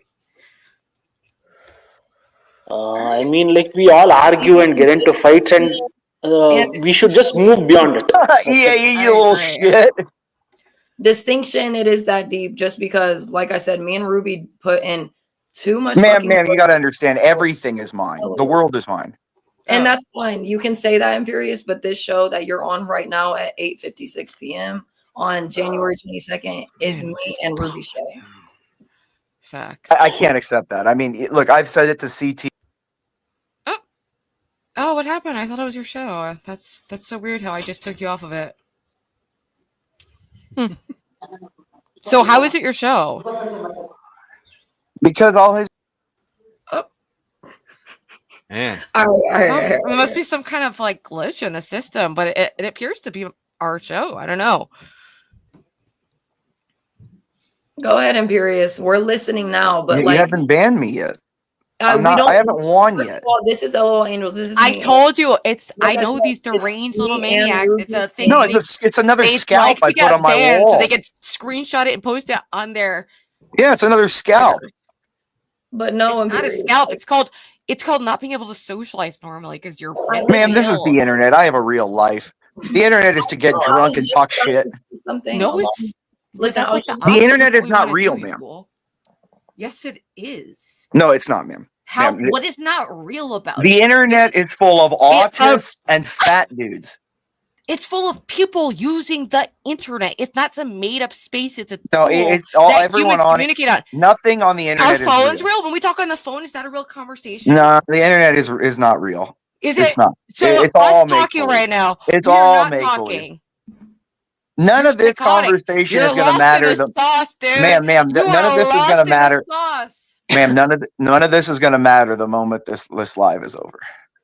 It doesn't matter. I mean, it will Everyone for the goes people who back watch to the replay, and everyone it'll goes be for back me to watching the fun clips back and clipping it everyone later, goes but back sure. to real. Everyone goes back to real life. You know, I can go shooting this Part weekend. of our life is making this show. Why are you trying to But demean that's what I'm that? Be saying. weird to Why someone, don't you go and someone who's expand your sticking horizon? up for you right now. For like, Who's come sticking on. up? Lauren's. She's a good girl. She doesn't have to stick up for me. But I like you, Imperious, and you're I like, you know, that's but listen, but no, listen, because you always like overtalk me, and that's fine, but not right now. Like, first of all, I can't speak. That's number one. So like, don't make me yell. Second of all, Ruby is also my friend, and so is everyone else on the panel, and I respect everyone else. And just how you keep on bringing up like the life aspect and that this isn't going to matter, you're absolutely right with that. When this stream ends, we're all going to go back to our individual life and being the real people who we are. And I understand that this is YouTube and this is the place to like get your expressiveness out and be the person that you want to be, whatever. When you're coming on, like, just like, I feel like it's like the saying, like, I don't know, when you're in a room, like, you should know the presence, whatever fucking saying that is. Like, and this is like good positivity. And I obviously we know like what you talk about, but like, come talk about how much you praise God. Come talk about like the good shit that we're trying to talk about. And, you know, like, especially if we're cool and you fuck with me too, like, you should respect me enough to respect my friends. Like, that's it. Ma'am, as much as I look, I do like you. You're a nice person, but the internet is for war. Like, look, I grew up in the time when you grew up and every person's stream name had the N-word in it. Black people, white people. That's my world. Listen, that's we're where both, I grew up. You're the not internet. the only old How old are you? 37. Okay, so you're 4 years older than me. Okay, Yeah. me and Stevie. Stevie's like what, a year older than. Like, we grew up with the same shit, and no, it wasn't everyone had N-words. Like, on certain corners of the internet, yeah, if you're on 4chan like all day, you know, living that lifestyle, I could see why you might get that impression, but that's not how like. I don't know. I wish we could pull the chat. Like, Ma'am, the only internet. Look. From like, when yeah, I there's my always age, been dark corners. when I and it was young, sounds like the that's where internet you was hang used out. for two things: anonymously talking the most horrible shit to someone and watching porn. 1 month till we. That's all the internet was when I grew up. So I'm A sorry, lot but of this people is the use it for a same lot of thing now. positive things. I'm sorry that you're so degenerate that you're not even aware of all the things that the internet is used for positive. But, yikes. The internet has nothing positive on it. It is a rancid cesspool of putrescent human beings. It's a rancid cesspool. What's wrong with you? It just is. That's what's so funny about just getting all of them riled up. And ma'am, No, it's just called bad behavior. It's the same as if you're just walking around punching people and being a dick. It's called being antisocial. It's called having no social skills. It's called perhaps autism. Get checked. Ma'am, autism. You could be happier. I don't know why you're like this. Ma'am, you're literally so dead inside that you just go around trying to start fights so that you can feel something. Dead inside, ma'am. Yes, ma'am. Yesterday I was watching, ma'am. We were all freaking out like, Smeth's a nihilist. Listen to yourself. The internet is for blood. The internet's for war. It's also fake. That's pretty nihilistic of you, ma'am. Right? You need to, how's your cholesterol? Calm down. I'm afraid I'm gonna see you drop dead on screen. Incredibly low because I've been vegetarian since I was 8 years old, bitch. That doesn't mean anything in your stress levels and your cortisol levels. Jeez, you said cholesterol. Yeah, that affects your cholesterol. That's going to cause blockages in your arteries. Cortisol is the stress. Yeah, and that causes cholesterol. If you have too much stress, how do you think people get heart attacks?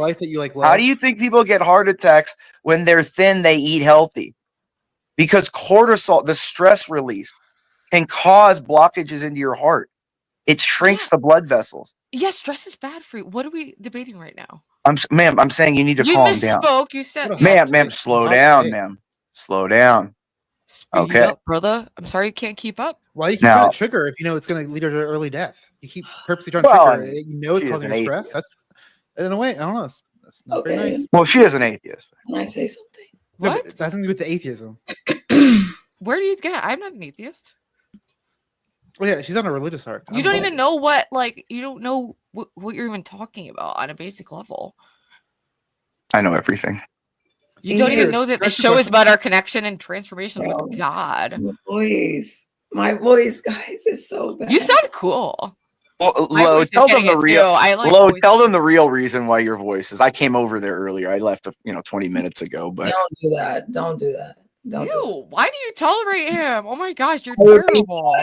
that. So he's just a troll. This is exactly everything that's wrong with the internet. It's like just absolutely I'm kicking her while she's scared. down. Leave me You alone. are, how dare you talk about like nihilism? You Here are it the is. Don't embodiment talk of like nihilism on the internet and just having Listen, Say no Lo, all regard your for simps humanity. in the chat You're are going so dead nuts. inside. All You your just want simps in the you just chat want are to see going nuts, Princess Lo. squirm. You just want to call Princess a fucking You're- faggot on the internet. Lo, all your simps in the chat are going nuts. guys, I've been drinking water. This is a whole thing. Like, it's not helping.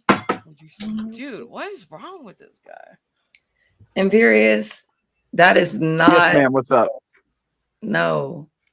Whatever you're talking about. Come on, you've been hit on by black guys that have said worse. Don't lie. Come on. No, that's the thing. No.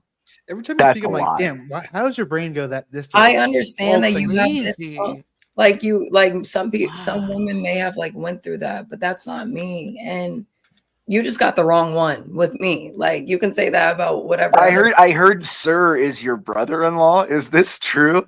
Yeah, he is. I'm almost now. I have to get with you because then I could just have torture him for forever. Could you imagine the amount of shit I would give him forever? Like that would just be torture. I would be able to say the N-word to him forever, I think. What? Oh my That's god. I think it would. I think that would give me privilege for that. White? Oh That's my not how that works. No. Well, I'm not really white. I'm the darkest man on YouTube, but it would just be an I feel the interesting paradigm. darkness. I feel the darkness. I don't know. They call me Purple Rain. Okay? No, Imperious. Purple pain. The truth. None of this is coming forth. I don't know what to tell you. Literally. What do you mean? Like what you're saying is not coming true. So I can't sweep you off your feet, Lo. Is that what we're saying? Not a It's chance. more. I think it's more likely that God will come down and on himself. Nobody now. can sweep me off my feet. Especially a no profile pic. So like I can't psychopath. Aladdin you with like a magic carpet ride. Ew. An Aladdin carpet ride. You are so weird. And Ma'am, it's the internet. If I'm drunk and I can, make people uncomfortable and talk shit, that's whatever fine. you tell yourself, buddy. I have a feeling it's not just on the internet. I feel like Yeah. it's a real life thing also. Well, I feel if like that a lot was of people- real, people sir, in real life see the difference in real life. If you're good looking like I am, it's not creepy. Yeah, we can tell by the so profile person that pic. won't, for if you see the cam up, I'm sure you're super. Yeah, handsome, I not have too posing much money at on the all. line for that. Well, I no one have believes too much you money because on you the have line the. Oh yeah, the we forgot personality you're of, like, a too dead rich, fish, too so- skinny. No, I'm not skinny anymore. I wish I was. Man, in college I was. Man, I competed at 152 pounds. That was. I'm telling you, that's when you're skinny. Well, not even skinny, Were you but popular with the ladies? for most of college I was with my fiance, but except like the last 2.5 years. Yeah. Are you single? Yeah, I'm celibate. I've been celibate for a while. What a surprise! That's good. Oh yeah, I have self-control, sir, and I don't let people control me. No, but you're You single just in said your- you were in gonna your- in fuck your late low. 30s. You Good just luck, implied yeah. that Yeah, you fucked her. it's called You're not stop. acting like a celibate man. Yeah, it's called You're stop acting like believing a the internet. psycho It's not fucking real. path. It is real. You absolute The internet's not real, lunatic. you nut job. That's such a crazy point to make. I don't Ma'am, think you're real. flipping out. Calm yourself. Take a Xanax. Whoa. I don't Imperious, think you're you're also real, dude. yelling. Imperious, you're also yelling. So Just because I have to meet the level that I'm being addressed by. But You're- still- you start off that level, from my experience. Princess, quiet down. Get your And mouth back where it we, belongs like, on your Am boyfriend. I not wrong? See, the level comes right back almost immediately. It's crazy. you can say that. Isn't your mouth supposed to be on the corner right now, Princess? Please. What does that even mean? I don't get it. It means your ass is working the corner like a hooker.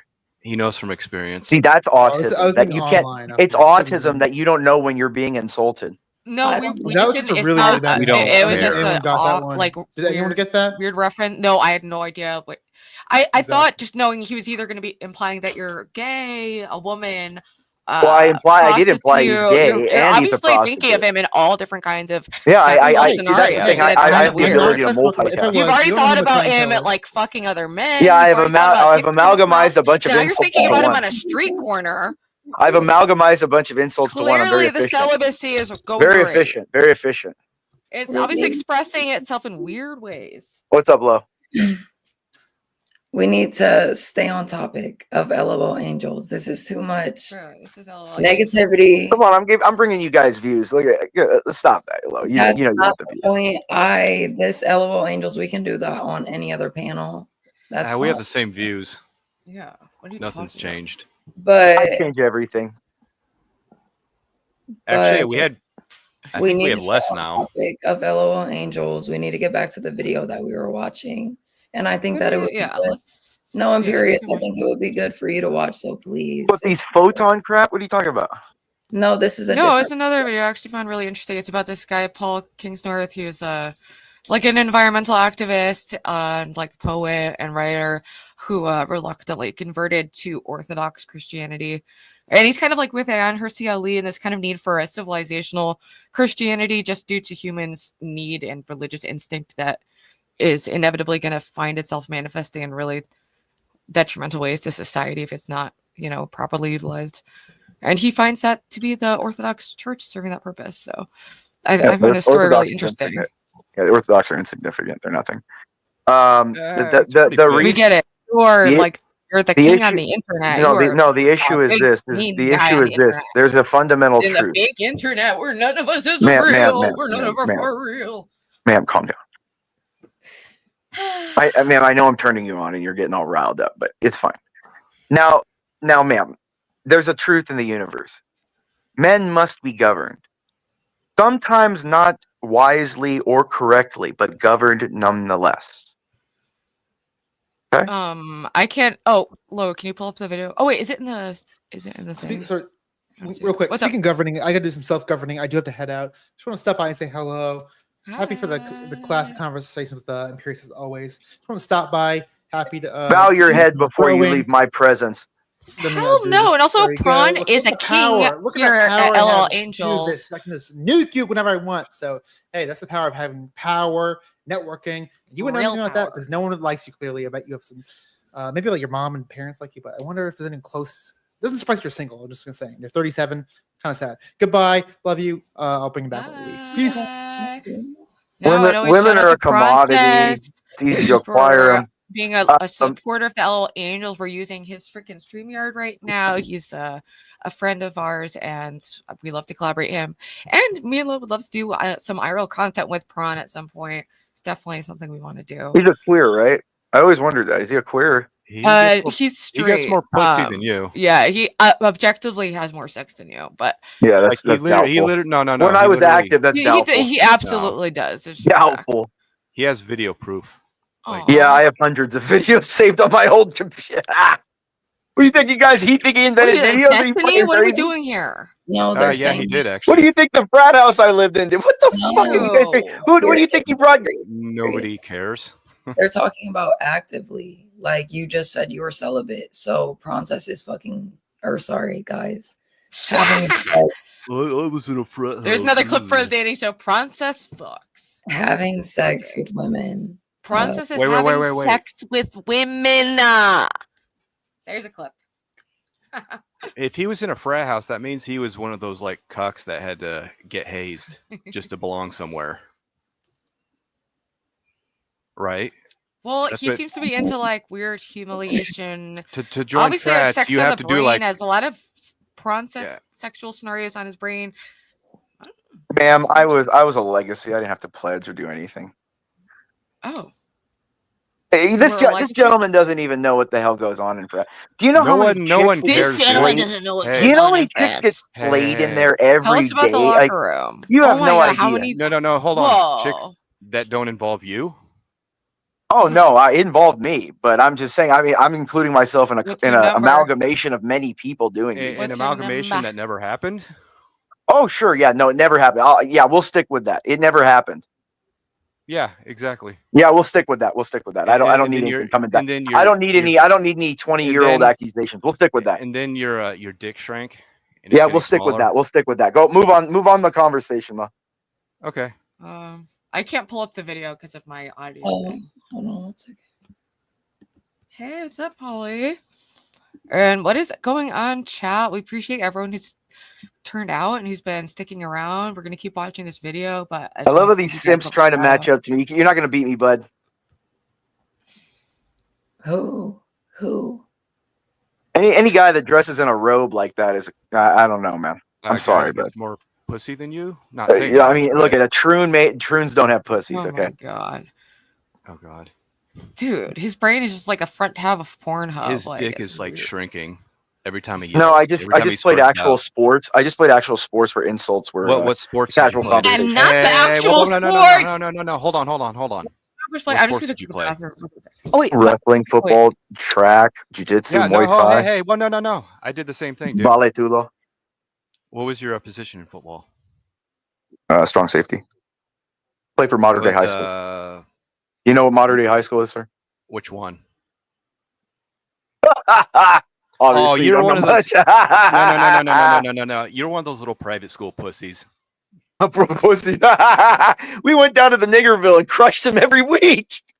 All right. I mean, that He didn't gotta happen. go. He said the N-word. He has to go. I'm sorry. Well, we did. That's just reality.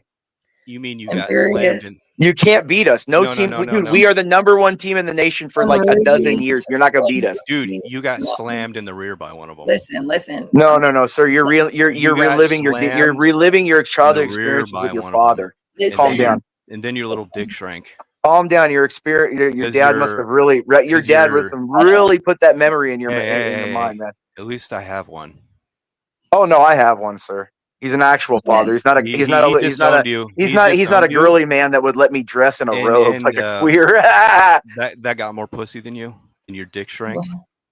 Bro, are you guys listening now? Imperious, when Ruby comes back, Ruby, you have to kick Imperious. You said the N-word, and I told you not to do that. So Well, I mean, that's just not. I am black, so I can say that. no, you gotta go. I'll see you later, though. I hope you have a good rest. Can I say? Can I say it one more time before I leave and get my money's worth? No. God bless you.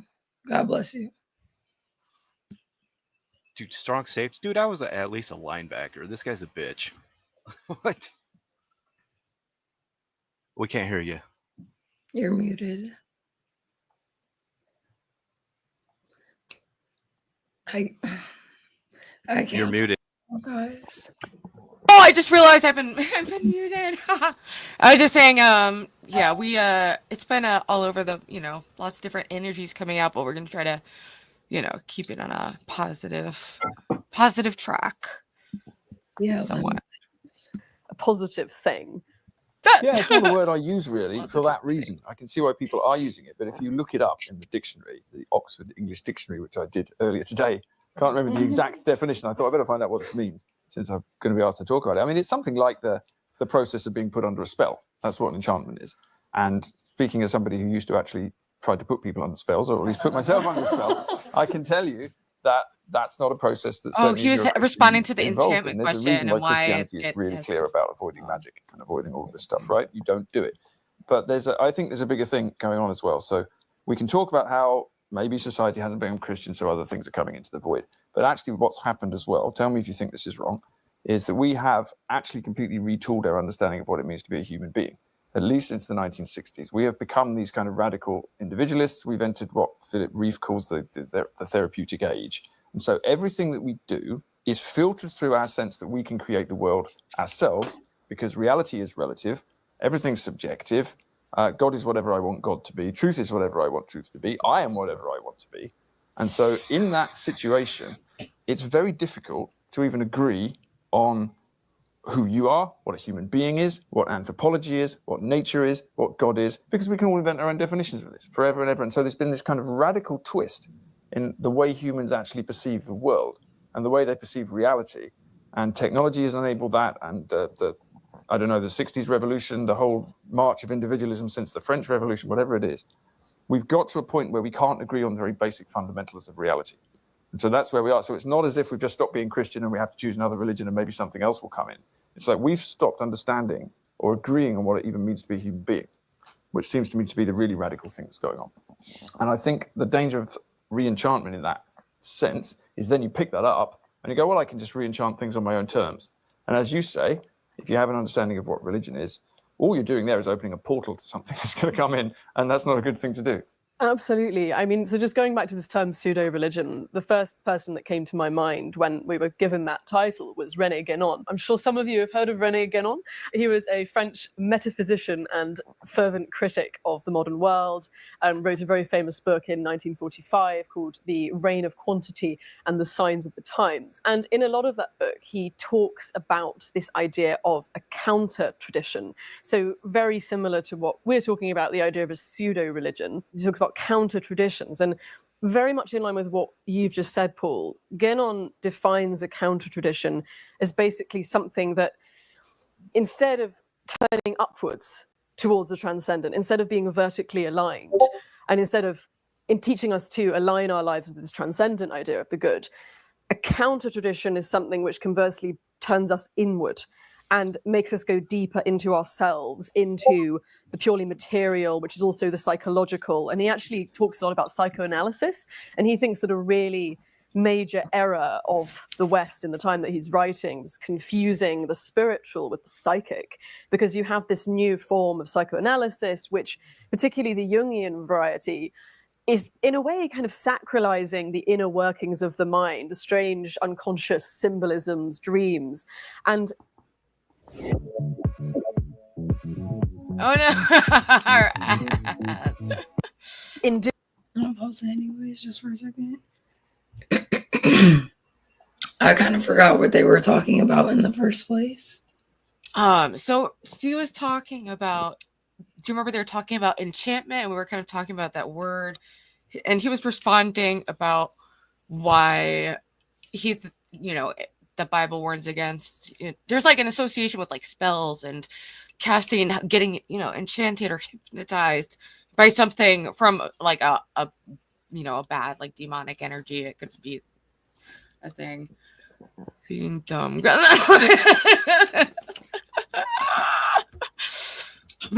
it's hard to kind of reiterate what they're talking. I like comprehend like 95%, or no, let's say 80% of it.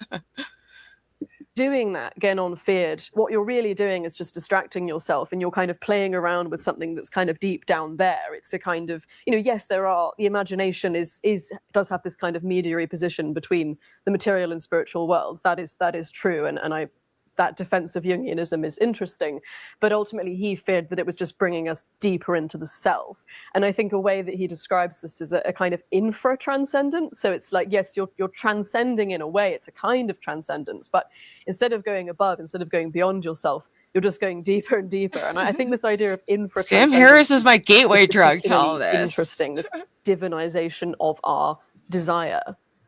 Well, it seems that if you stop believing in God, the self is the only thing you've got left. Because if you don't think that there is anything in the world beyond material reality, then all you've got is material reality. And there is no reason, if you don't think anything is sacred or divine, or that there is any kind of meaning, or that there is any kind of creator who has an interest in you, or there's some sort of purpose or tradition or focus to the world, then the only thing that's left is a bunch of material matter. And so all you've got to do then is decide what to do with the material matter. And so the only sense of anything that might be sacred that you have is yourself. And hence you end up with this kind of curious drive towards immortality and this radical individualism that we have now. Well, Guénon's interesting because he has this notion of a tradition with a capital T, and this idea that there was a golden age in which there was this primal tradition where everybody had a connection with God, which sounds very much like the Garden of Eden to me. And then it splinters, and then you end up with this world that's broken up. But also the big religions still have enough within them, enough of the tradition that they will allow you to go to back to God. But he also has this idea, which I think is true, that religions are divided into the exoteric and the esoteric aspect. So the exoteric aspect of a religion is the ritual and, say, the liturgy, the icons, whatever it is in the church, which is necessary. But that has to contain the esoteric aspect, which is the kind of mystical connection to God. If the esoteric aspect disappears, all you've got is a kind of empty shell of ritual, and that soon collapses. And what Gwenon thought had happened in the West, this is 100 years ago he's saying this, right, is that the esoteric had long disappeared from the West, and all we had left was empty ritual, and if we didn't rediscover this connection to the tradition, then we were going to collapse. Gonna get you on this God spiritually, shit. or something else was going to replace us, K-popping God, which I think is true as well. But if you don't have a sense of a higher power than you, which wants something from you, and that which you have to orientate your life around, first, you don't have any humility. So the basis of Christianity is humility is vital, pride is the greatest sin, right? So you put yourself under the will of God, and you try to order your life according to God's will. If you stop doing that, then you move from thy will be done, which is the part of the Lord's Prayer that everybody knows, to the famous quote from Aleister Crowley, which is, do what thou wilt is the whole of the law, which is what we've moved to, right? So we've moved from thy will be done to do what thou wilt. Radical individualism. And there's no reason not to move to that, because if you don't believe there's anything higher than you, then it makes perfect sense. You should define the world in your own terms, and you should manipulate it so that you can live forever, and et cetera, et cetera. So what you end up doing, to take it back to the book of Genesis, which I always like to do, I'm fascinated by this. All this is the offer that the serpent gives people, gives Adam and Eve when he's killed around Religion the tree. itself is manipulative. He's just assuming you don't believe in it. This guy's full of shit. Well, I feel like the argument he's arguing, like the debate is with the girl and she's debating the other half of it. That's why he's debating it like that. Keep playing. Yeah, I disagree. I really think he's very intelligent, and he's done a lot of work. But it's okay if you disagree with something he said, but you have to say he's like full of shit. It says, don't eat from the tree of life. Don't eat from the tree of knowledge of good and evil. You're not ready to But do Stevie's that. an atheist, so I would be probably saying the exact same thing like 6 months ago. The So I serpent get it. says, you don't need to listen to God. You should eat from the fruit, because when you do, your eyes will be opened and you shall be as gods. It is an incredible way to travel and have a company of pets. I get to say, at least there's knowing some good and puppies evil. in that. So it's the primal offer, right? You take the knowledge and you can be God. You don't need to listen to the actual God. And when that happens, you fall out of the garden, which means you fall out of communion with God. He's and just connection making with the divine, and assumptions. then you're making the world yourself. So it's an old story. And we've You got have to the point in order in to this culture communicate, you where I have to think like it's work become with assumptions and language. kind of psychically unbearable for people, actually. And that's why people are seeking re-enchantment in all sorts of places, many of which are dangerous. Well, I think that's the unintended consequence of secularization. It's not only do you lose secularization being the withdrawal of Christianity, as we've discussed, obviously there's other things that very quickly come in its place, but not only do you lose the positive teachings of the religion, but you also lose the wisdom that that tradition has in distinguishing between good and kinds of enchantment. I think this is the very interesting thing. It's like as soon as you lose the distinction between the two, you don't have any guardrails. And going back to Gwenon briefly, I promise we'll move on, but I think he's absolutely fascinating on this subject. He talks about this concept of a great wall, that humanity is protected by a kind of almost like a sort of spiritual ozone layer which protects us from evil and demonic spirits. And this is taken from a Hindu idea, the Lokalaka. It's this idea of this great wall that protects humanity. And Gwenon's understanding is that when you let down the guardrails of traditional wisdom and authority, because so much of this wisdom is in these traditional religions upheld by a kind of priestly class, right? In these axial age civilizations, that's how society was structured. They are there to sort of protect that layer. And so he talks about how as soon as you lose that, you make yourself very susceptible to what he describes as fissures in the Great Wall, or cracks in the Great Wall. So I mean, it's a very fascinating cosmology that he's presenting, but I think, yeah, he's in agreement with you that basically not all these things are bad and can be incredibly psychologically harmful. I think it might be helpful to sort of talk about examples of pseudo-religions, because when Gwenon is writing, this is a time when you've got Freemasonry, you have Theosophy, which is a very syncretic mashup of Eastern religions, occult systems, very much in a hermetic vein of we're going to know everything there is to know about the universe so we can have a kind of power over it. I mean, that's more of the occultist position, but he was seeing this in his own time with Theosophy, neo-spiritualism, this kind of thing. Obviously, we've moved beyond that a bit. There have been other other kinds of pseudo religions. A particularly interesting figure, very influenced by Guénon, is an Orthodox Christian convert called Seraphim Rose, and he was very big on this idea of false religion, like false enchantment, pseudo religion. And he thought in his time, so writing in the looking at Clive, because Clive knows about Seraphim Rose. He died in the 80s. No, he was writing in the 70s. 1970s. Yeah. And in his time, he thought that the pseudo religion of his era was UFOs. He was really concerned about UFOs because he thought people were becoming enticed by the prospect of life in other galaxies, getting so fixated on this idea that they were becoming distracted from religion, to the point where he actually states he thinks that UFOs are demonic intelligences. And he has this very, very interesting, I mean, because he's very much drawing on Orthodox theology and this idea of prelest, which I know you've talked about before, the idea of spiritual deception. Rose thinks it's UFOs. Again, I'm not sure quite how, well, actually there's still tons of UFO sightings in America and UK specifically, which is interesting. What do you think today, in what form is pseudo-religion taking, would you say? Well, I thought I'd write a list, because that's why I've got this notebook. So this is the only way I'm going to write. So just trying to think more widely about it. If you have a void in which a religion is left, then into the void is going to rush new things, because as Bob Dylan put it, you've got to serve somebody, right? So you're going to serve somebody. We should just quote Bob Dylan all night. It's much clearer. Actually, not always, actually. You've got to serve somebody. You're going to need to worship somebody. You have to devote yourself towards something higher. And if you don't devote yourself towards God, you're going to do something else. So what would the pseudo-religions be in a post-Christian society? So I've done a little list. You can tell me what you think. The first one is science, actually. This comes out of the Enlightenment. Now, science comes from the same root as magic. Most of the early scientists are magicians. Isaac Newton wrote far more about alchemy than he ever wrote about what we would regard as science today. So science is a way of understanding the world. It might not be a religion as such, but a way of understanding. Wasn't the he more of a meaning the world has mathematician completely replaced than just every a religious scientist? story. And science is good because we think we can control it. So the story that modern science tells us is if we do enough science, we'll basically understand everything. And then, of course, the unspoken bit is that once we've understood everything, we can then control and manipulate it for our own benefit. So we can take the world and we can remake it completely in our own shape. So that would be the first one. The second one is mammon, capitalism. There's a great book called The Enchantments of Mammon by Eugene McCarriger. We talked about this.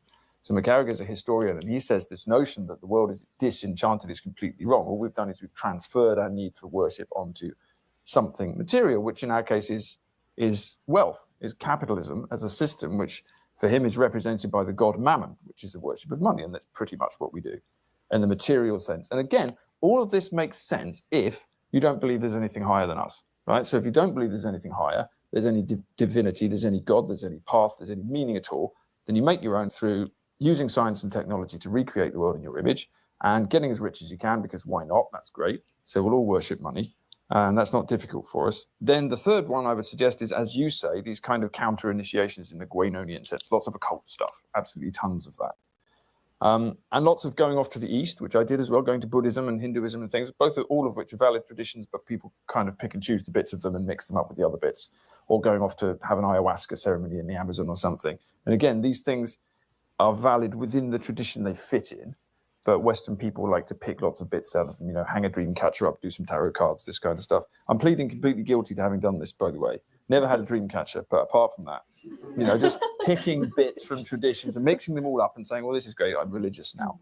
But traditions don't work like that. And that's really what Rose was talking about. When Seraphim Rose was talking about the religion of the future, his book, Orthodoxy and the Religion of the Future, is a projection of what's going to happen. He's really talking about the coming of Antichrist. And what he's saying is that we're going to create a religion after Christianity, which is desirable and convincing to modern people. So confusing UFOs with demons and the rest of it is part of it, but it's also a love of the occult. It's mixing and matching syncretism. It's saying that all the religions lead to the same place fundamentally. And then along comes, after you've descended into this pit, along comes this prophetic figure who says, I am the new Messiah, and I will be the second coming of Christ and the next Buddha and the rest of it. And that's Antichrist. That's the Orthodox tradition. So that's really what he's talking about, the creation of a new religion. But the final one, which comes out of science, is technology, especially digital technology. And so what we're doing now, it seems to me the big thing, is we are trying literally to do two things with digital tech. Firstly, we're trying to build gods, literal gods. And secondly, we're trying to live forever.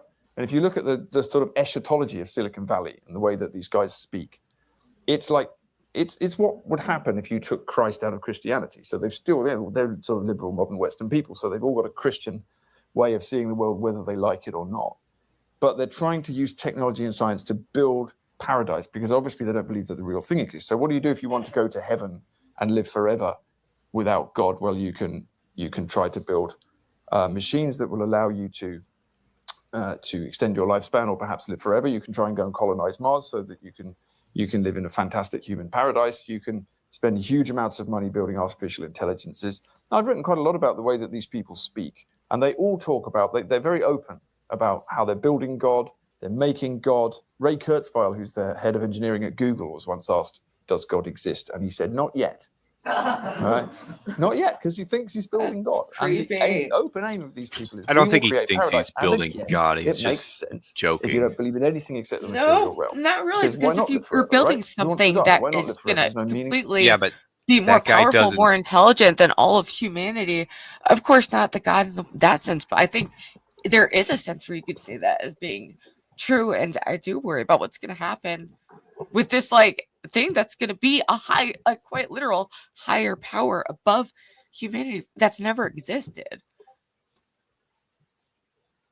So I think it's a quite adept analogy or metaphor, whatever. That like book that he was talking about with, you know, the UFOs being demons and shit, I think that shit's true. Dude, And I don't know there what will come like the Antichrist, and he's gonna come before all of us, before, you know, Jesus really does, just to test us. And a lot of people are gonna fall for it, unfortunately. I think Jesus already came back. He came When? back as Dale Earnhardt. And when he died, this time he sacrificed himself to help his son, Dale Jr. And then here's the thing, it was several months before 9/11 and everything. So now because of that, we're going into a slow apocalypse. And the only people that are going to be saved are people that were Dale Earnhardt fans. Oh, And I never heard that. And I just happened to be a Dale Earnhardt fan when it that's happened. lucky for you.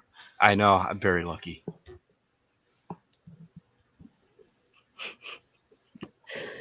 I mean, if that's what you believe, Stevie, that's okay. Oh my God, you guys think I'm serious? Actually, you know, yeah, I'll just pretend I'm serious.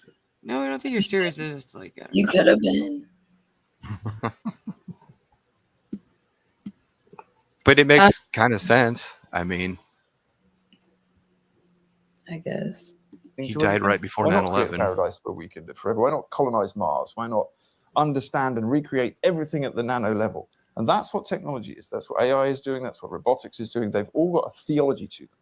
And people often get confused and think that this stuff is just all about making money, and yeah, there's a bit of that involved. But I think there's a teleology and there's a theology to the way that digital tech is going, especially. Like Silicon Valley is a religious institution. I really think that. And you can see that in the way that people speak. So that's the biggie. I think that's the way it's really manifesting now. What would happen if you had a Christian understanding of the world, but you took Christ out and you replaced him with a machine? That's what you get. So that's my theory of the world. So there's a Q&A later, so you can tell me why I'm wrong.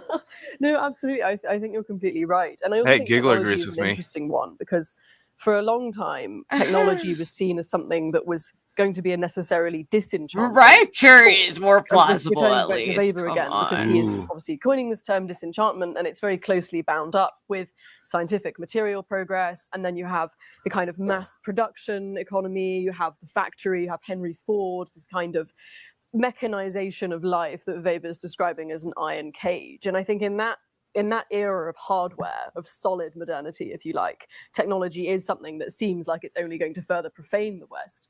And I think you see something very interesting in that transition from hardware to software, the birth of Silicon Valley, people who are injecting the machines with this very consciously, not only spiritual, but hyper-libertarian.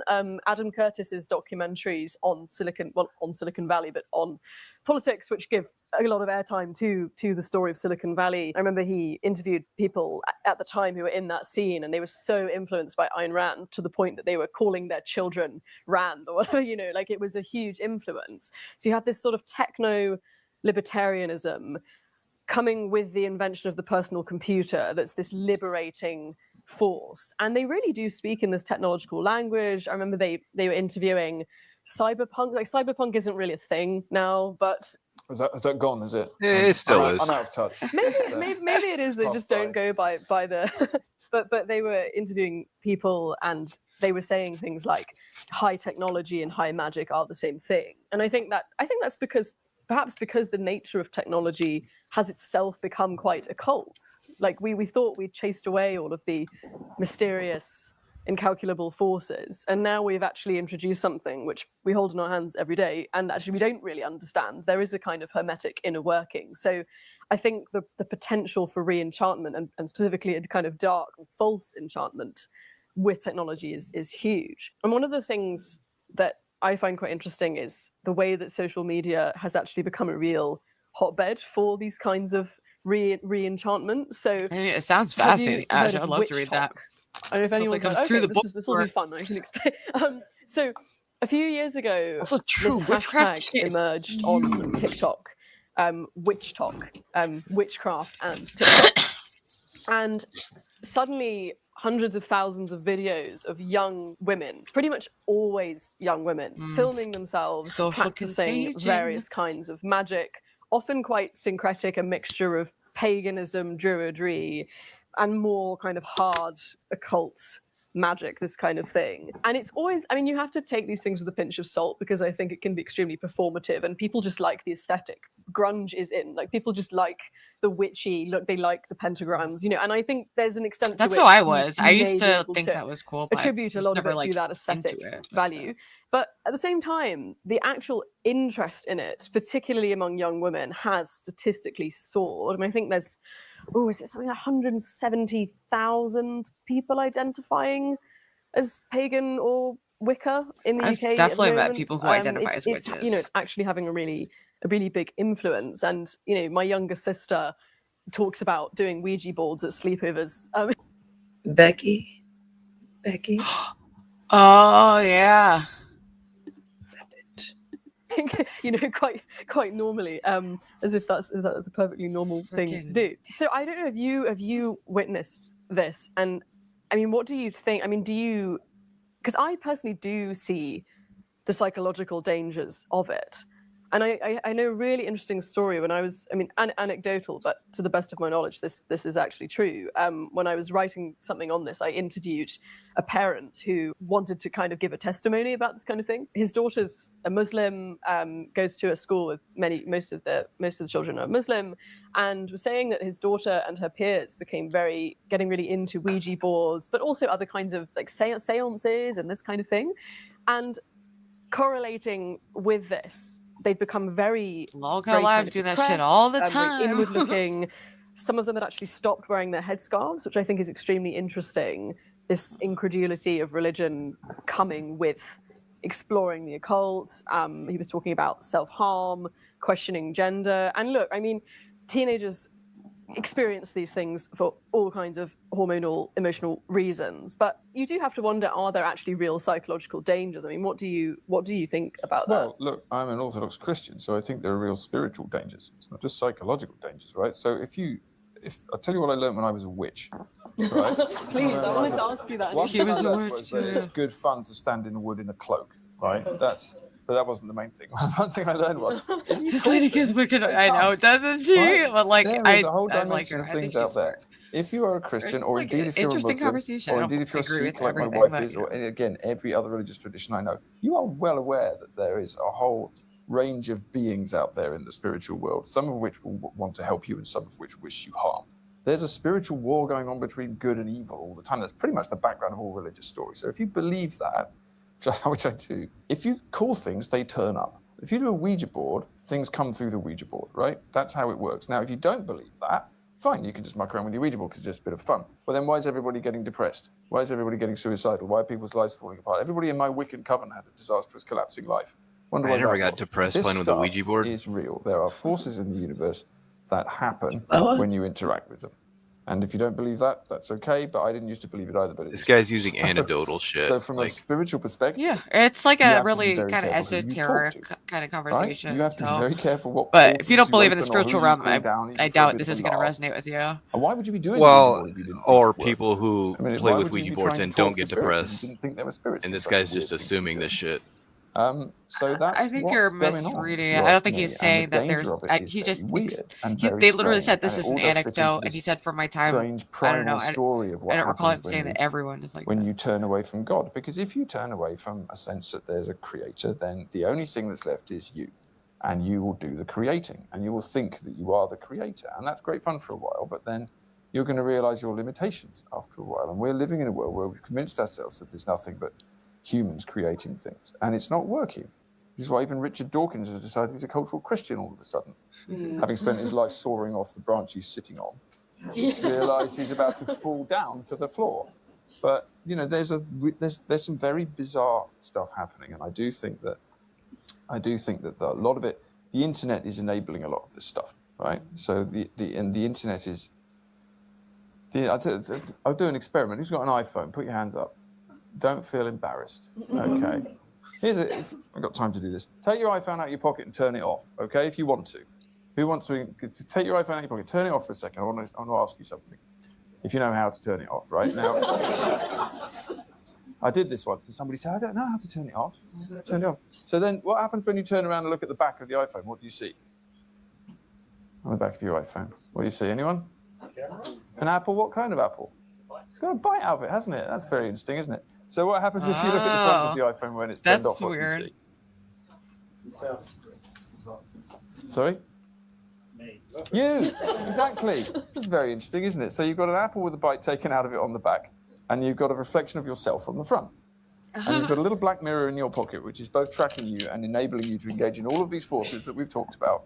I did that little experiment at a talk I gave in Dublin once, and I was doing a little slideshow, and I had a picture of Steve Jobs up there, and we were talking about Steve Jobs. And I was doing this talk with Jonathan Pajot. Some of you might know him. He's an orthodox icon carver, and he's a symbologist. And he noticed something in this slide that I hadn't noticed. It's just a picture of Jobs like sitting in his office in front of one of the early Apple computers in the 80s or something. And Pajot says, "Have you seen what's on the shelf behind him?" And I hadn't noticed, and I looked, and there's a little Christian icon on the shelf, a little scene from the Bible. Anyone guess what the scene was? It was Adam and Eve being expelled from Eden. So I'm sure that was just a coincidence. Actually, bonus question. Anyone know the price at which the first Apple computer, the Apple One, went on sale in 1977? Symbols have It meaning is to people. $666. Yeah, but they don't like. But that's You can have that without literally believing that. Of course, yeah. But I think you're like taking things too literal when it's kind of like a really esoteric, metaphorical kind of conversation. I think this guy's taking things. But at the same time, that shit could be real because they use all of that shit, like everything in the world, to get us, whether if it's God or not. Let's just say it's the government. They want to be able to control us. So let's just say that Apple, well, that would connect with God, duh. But it would just make sense because he has that figure in the back. So if Steve Jobs believes in the Bible and believes in God and the devil, then, and he's bigger and has all this money and he's making all these products that are controlling us and he makes a symbol on that, wouldn't that like point to, like, obviously he has enough power to control all these people that have iPhones. And it just Steve Jobs, he stands didn't for- even become that rich, really. And he got forced out of his company. I don't know. I mean, he kind of got back in, but he didn't really control people. I don't know. Well, I'm saying whoever fucking made the iPhone and made the logo on it. But Yeah, I don't know. it's an interesting story that we've all known about, which is why it would make a good logo. Yeah, but it's like I was But like, to some people it has more meaning. But yeah, it could have also had, maybe it is totally, coincidental that he had like the painting of that and chose that to be the symbol for his like multi-billion-dollar company that has such huge influence. It's interesting to like think about, but Stevie, we get it. Like, you don't believe in the spiritual realm. and everyone sucks. We get it. Like, No, I don't think that at all. I don't think you think that either, but at the same time, they don't put all these things in our faces for no reason that look like, oh, just Yeah, they joke. want you to buy stuff. Yeah, duh, but they also want us to be controlled and sin, To basically. buy stuff. Not Because just they're tying like old mythology together. Listen, It's Steve, stuff we're familiar with. I'm not talking about just like Apple and products and stuff that you buy. I'm talking about sex sells, fucking drinking and smoking, like everything they put in our face that they normalize, they do that all for a reason. That all like links together. And that's why I'm saying you have to look at the bigger picture. If they're doing all these things to move us away from like being our truer selves and our higher self, why would they do that if there wasn't a creator? Because they want money. But it's past money. It's more than money. I've looked at the big picture for years. I used to be a Christian. Like, I was never militant atheist or anything. It just gradually happened. I mean, I understand that. And I'm not saying that you're not wrong, like whatever, but I'm just saying like that's my point of view. They wouldn't put all this shit in our face for no reason. Right, I agree they wouldn't put it for no reason, but I think our reason or our idea of what the reason is different. But no, that's okay. That's okay. Yeah. I swear. So, you know, I mean, this is entertaining, but also terrifying, right? So something is going on. And I do think, speaking as an Orthodox Christian, if you smash down all of the things that have protected you from various forces in the world, and if you decide you're going to wander away from God and you're going to wander away from Christ, talking about walls around cultures, I mean, the Christian perspective, of course, is that Christ protects you from whatever is out there that wants to get you. And if you choose to reject that, you can, because you have free will, but then you're easy meat, really. So this is what we're talking about. And this is why people are suddenly talking about demonic UFOs and all this stuff that sounds incredibly weird and conspiratorial. And you might only say at dinner parties, but apparently we're allowed to say here. So that something very strange is happening. And it's going to happen if you smash down. I mean, even if you want to look at this just from a psychological or social perspective, you could say that for 1,000 years in this country, we had a spiritual and psychological and cultural way of maintaining our humanity, living in a certain way, behaving in a certain way in society, respecting other people, trying to obey God, which means trying to be humble, not being prideful, and understanding what it meant to be a human being. And even if you want to be purely materialist about that, if you smash all of that down, which we've done over the last period of time, you're going to get chaos. And that's where we are. And then you are going to get young people, especially, but everybody actually, desperately trying to find something. So again, to go back to Guénon says that we all have this need for God, which is true. One of the great challenges in this world is knowing enough about a subject to think you're right. Right, obviously, we all have a need for something. We have this need for a mystical connection to God in some way. If Christianity can't provide that because it's become weakened or broken or given up or become part of the culture, which has also happened in the West, or if it just fades away and disappears, people will go looking for a mystical connection to God somewhere else, which is the story of like at least 10 years of my life. And you might be lucky and go somewhere healthy, but you might not. You might go somewhere that's really damaging. And people, the thing that drives people towards witch talk and all the rest of it, apart from just silly internet fashion, which is part of it, is a genuine desire for some spiritual meaning. But you can get absolutely caught up in some really dangerous traps if you don't have the spiritual guardrails that have been built up over 1,000 years by your religious tradition. And that's where we are, I think. Yeah, absolutely. I remember going quite deep into witch talk once for research, I promise. Although I should say I myself also, I wouldn't go if I say dabble because I actually never practiced, but I did go through a phase of meeting with some neo-pagans around a pub table.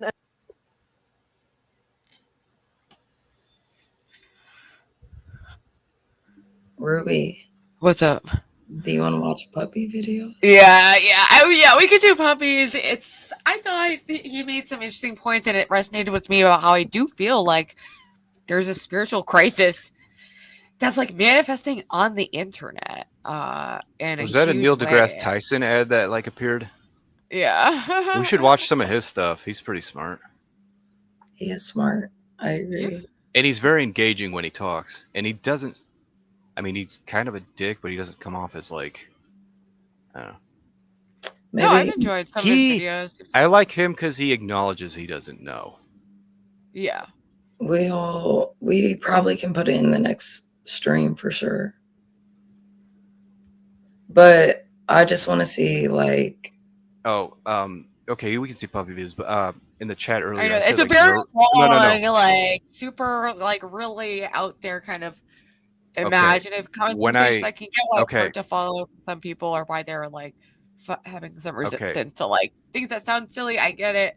I would probably react this similar way if it was me like a couple months ago. in the chat earlier, I was talking about Zoroastrianism, like all these other like deities and religions that predated Christianity, that Christianity kind of borrowed from. I thought were pretty interesting to look at. And that's what that guy never really just goes into. That Christianity stole from everything before it. Well, he's like a brand new convert from like, you know, I can tell. Like yeah. I'm sure you were much smarter than him, Stevie. No, he just comes off as a fart sniffer of his own farts. Well, okay, then I am a fool because I enjoyed it. You're not a fool. What do you think do you think I'm mentally ill? I was in the neutral spot. It was okay, but it wasn't my favorite. We can watch I'm down to watch puppy videos. No, I'm saying like it was just funny because Ruby liked it. I'm in neutral and Stevie didn't like the video. I'm glad that we all have a diversity. You know, for me, it's a lot of like new and interesting concepts, and I like that he was referencing like the internet culture and just what happens when there is like. I'm incredibly concerned for the future of fucking everyone. I think that people are in spiritual crisis. I don't think anything's okay that's going on in the world, and I think we're gonna have like some kind of civilizational collapse. I kind of believe we're like really at that point, and I could be like totally nuts. But that's just what I am receiving from the world. I mean, that's the memo I'm receiving lately. I'm agreeing more with his side than like she was talking some stuff, but I didn't really know what she was talking about because I'm just not that knowledgeable on, you know, whatever the fuck that shit was. It's like, yeah, you'd have to be keeping up with it. It's a lot of like referencing other popular discourse. So I can see if you're not like plugged into that algorithm. And that's why I said like, I was in between it because I just didn't like know too much what she was talking about, but what he was saying was the truth. Yeah. To me.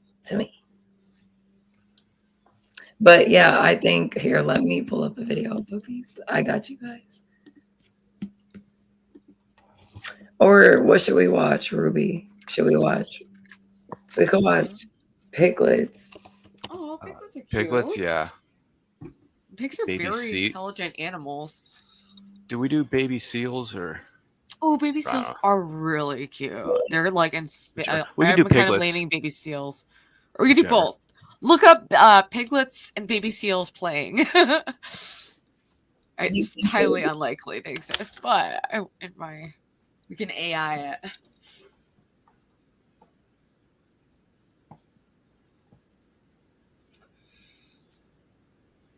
All right, let me edit this thing. Oh, fucking cute. Oh my god. Ooh.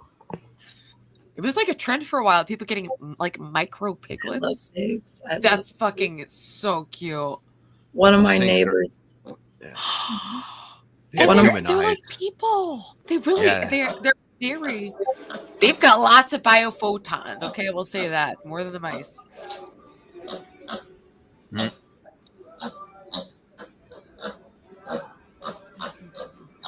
Worked on a hog farm not too long ago. Oh, really? There were no babies on them. Oh, that sucks. Aw. They have the same like similar intelligence like a 3-year-old human. Yeah. Crazy. That's smarter than dogs, I'm pretty sure. My dad used to take us to like a pig farm and we'd like feed them Oreos and stuff. Oh. Precious.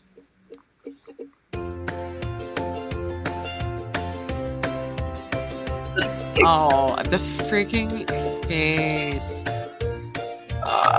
They're so... You can tell like when they're peaceful and happy. Right? Like he looks so happy. Now we've got the interspecies friendship. Sorry, it's my vegetarian. I can't do it. I can't do it. I like them. They're just too cute. How could I?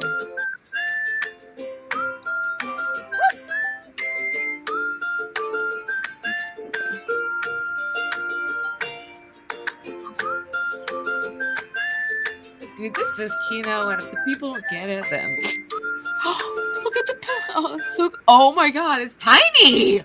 What the fuck? I didn't know they could go that small. That's a baby. Fucking brand newborn. It must be. That's tiny.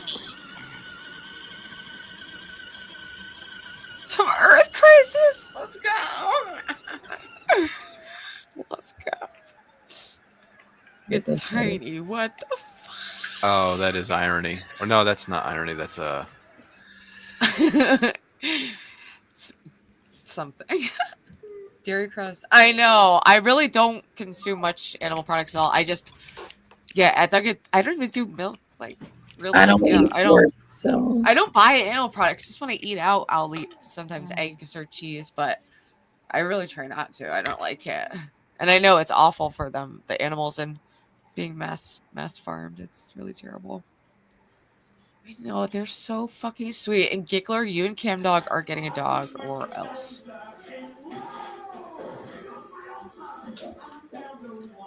And we'll get matching puppies. Let's do it, bitch. Oh, that's too cute. Look at the face. Yeah, they're like expressive.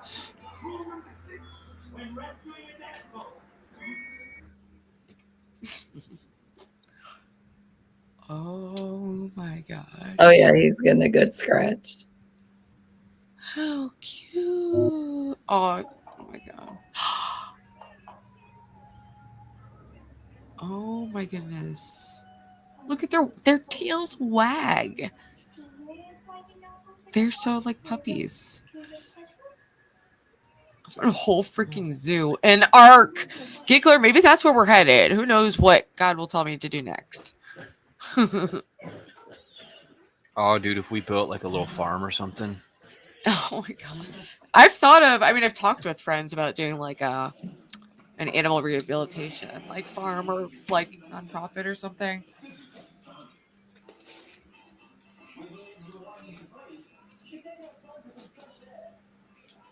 Well, I don't think pigs perceive evil, but they definitely perceive pain, and I think that should be taken into moral consideration.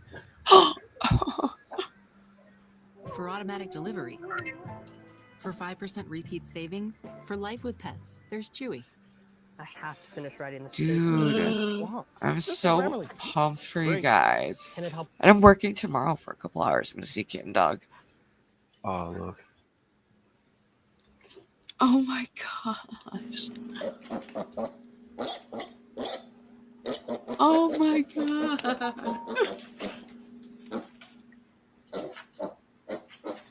How cute. Oh, I miss having pets. I'm just like not responsible enough right now.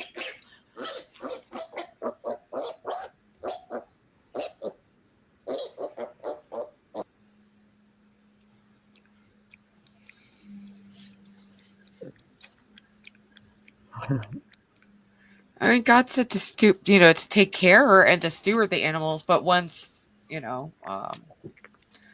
garden even fell, they had to eat meat for some reason. I don't know. I personally have been vegetarian since I was 8. I can't.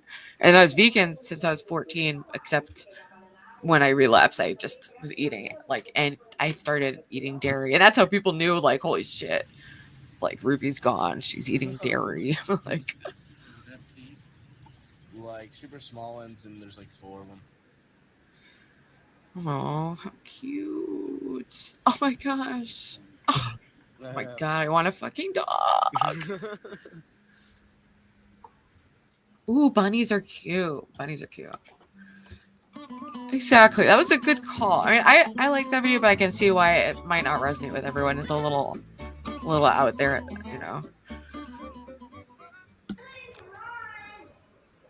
Yeah. Yeah, I grew up reading like Peter Singer and had like a very like humans are, like any other animals worldview for a long time. But Yeah, no, I mean, if you wanted to watch something else, we can, but we I could. think I'm good wrapping it up. I could read my little end of the Yeah, I day. need you to do your daily devotional because I can't. All right. And Stevie, thank you for coming up. Always a pleasure.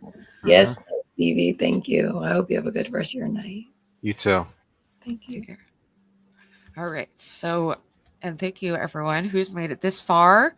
And we're at a little over 3 hours. So I think that's a good goal to aim for, like 2.5, like 3 hours, and have that like flexibility depending on what we're watching. But yeah, we went all over the place this episode, but it's just a learning experience.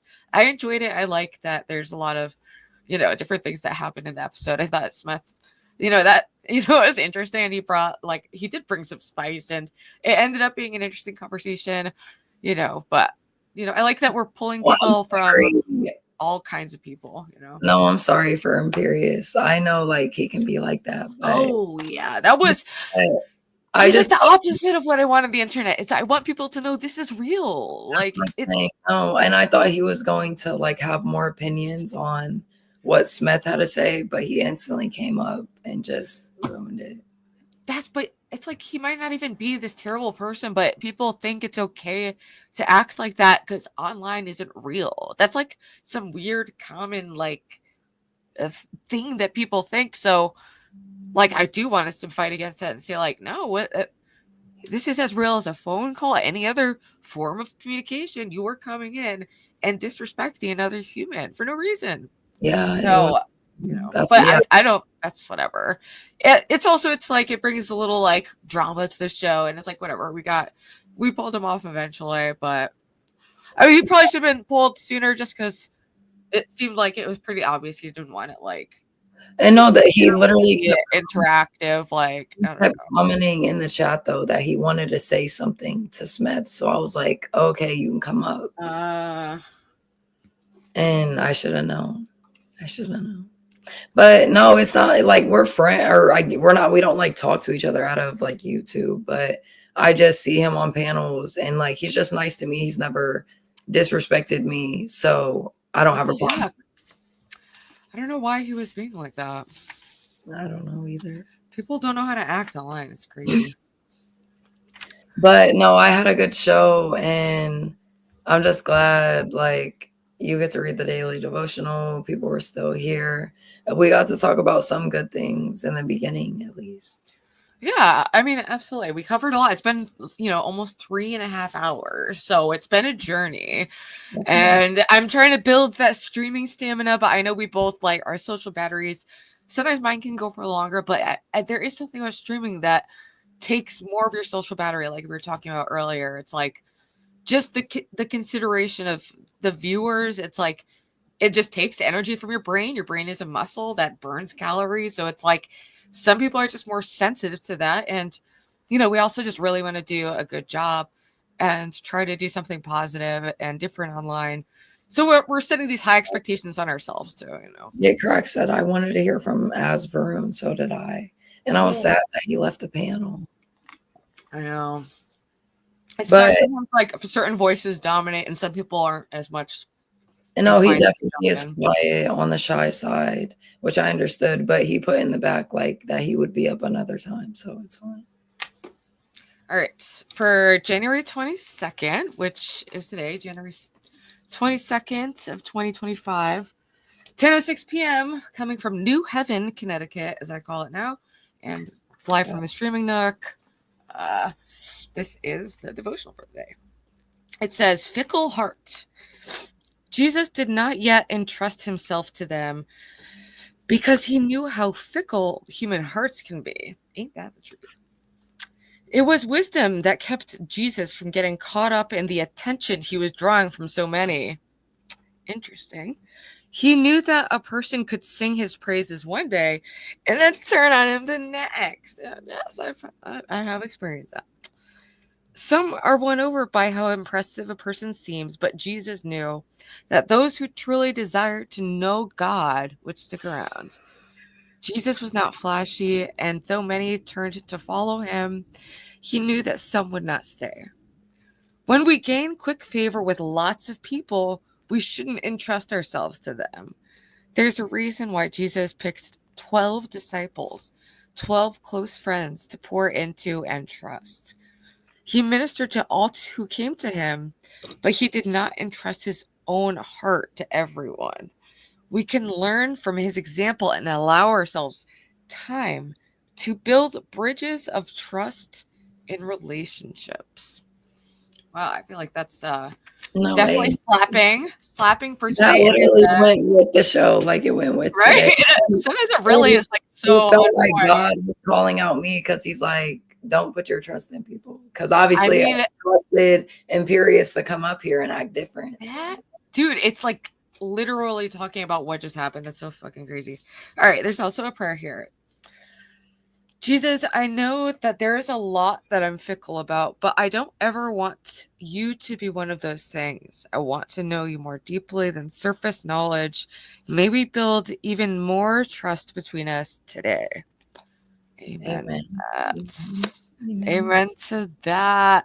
12 is a lot. I know. So far as like me maintaining a friend group, it's like I can only do a couple close ones at a time, and then there's like the outer layers, then like the internet friends, and but even just 12 is kind of a lot. Well, we don't, we're not. No, but anyways, guys, we're gonna say our little outing. Do we have anything else in the notes? Let me see. I mean, we didn't get into like the talking about what's wrong with YouTube as much, but I think it's pretty. I mean, it was like it came up throughout the conversation. It did. And when we were talking to Smeth, actually, we did touch on that quite a bit. So never mind. But I just forget a lot has happened. We could like do a teaser for next week, but do we even have anything planned? I don't know. I mean, I wanted to feel out with the audience. It could be fun. We could either book another guest, or I definitely want to do something special. Like, we're both creative types. I want to, use our creativity. This is for the audience, the people who are still with us. If you haven't joined the Discord yet, please join. The first 100 members get a founding member status. So that's their Discord role. But we're also going to do something special to show our appreciation. And even if you're not in the first 100, we still want to show our appreciation for the people in the audience. So, yeah, we appreciate it. And on my channel, I have Writer of the Week, which is Quadratic Residue. Quadratic Residue's the bomb. I accidentally banned him from my chat once in Vegas. Like, I was like a little tipsy, and Ava gave me her phone, and someone was like saying something. I was trying to ban them, and I banned Quadratic Residue, who was like one of the people who paid for us to go on the trip, and I felt so bad because then I was too drunk to freaking figure out how to unban him. It was a freaking like fiasco. You know how like, I don't want to say the R word. I'm trying to clean up my language, but I'm not good with the tech. Like, there's something wrong with my brain. You know how chaotic. Chaotic, yeah. So I just fuck shit up like that, and I forget how to do it or whatever, and I get frustrated. It just ended up being like a way bigger thing than it needed to be. I mean, he wasn't mad or anything, but no, I can't wait for our IRL. For real. I know. We have to get into planning that, and that's So, everyone, we are so excited. We have so many freaking ideas just about narrowing things down, and we get a lot of inspiration from the audience and interacting with people. So, let us know what kind of episode you want us to do next week. Feel free to let us know in the Discord or in the comments. And post a little angel wing in the comments if you made it this far. Yeah, stop. That's what we're doing. Just not do that. They gotta find it though, because they haven't used it. Yeah. We'll look at you. Nice job, Angels. Lo, you're a true. Yeah, Lo is here, like, can barely make a squeak, and we still got through it. You did a great job. No, guys, when I was on my stream earlier, like, my voice was fine because like I just had taken a shower, and I feel like I take hot ass showers, so the heat, like the congestion, whatever, it came out.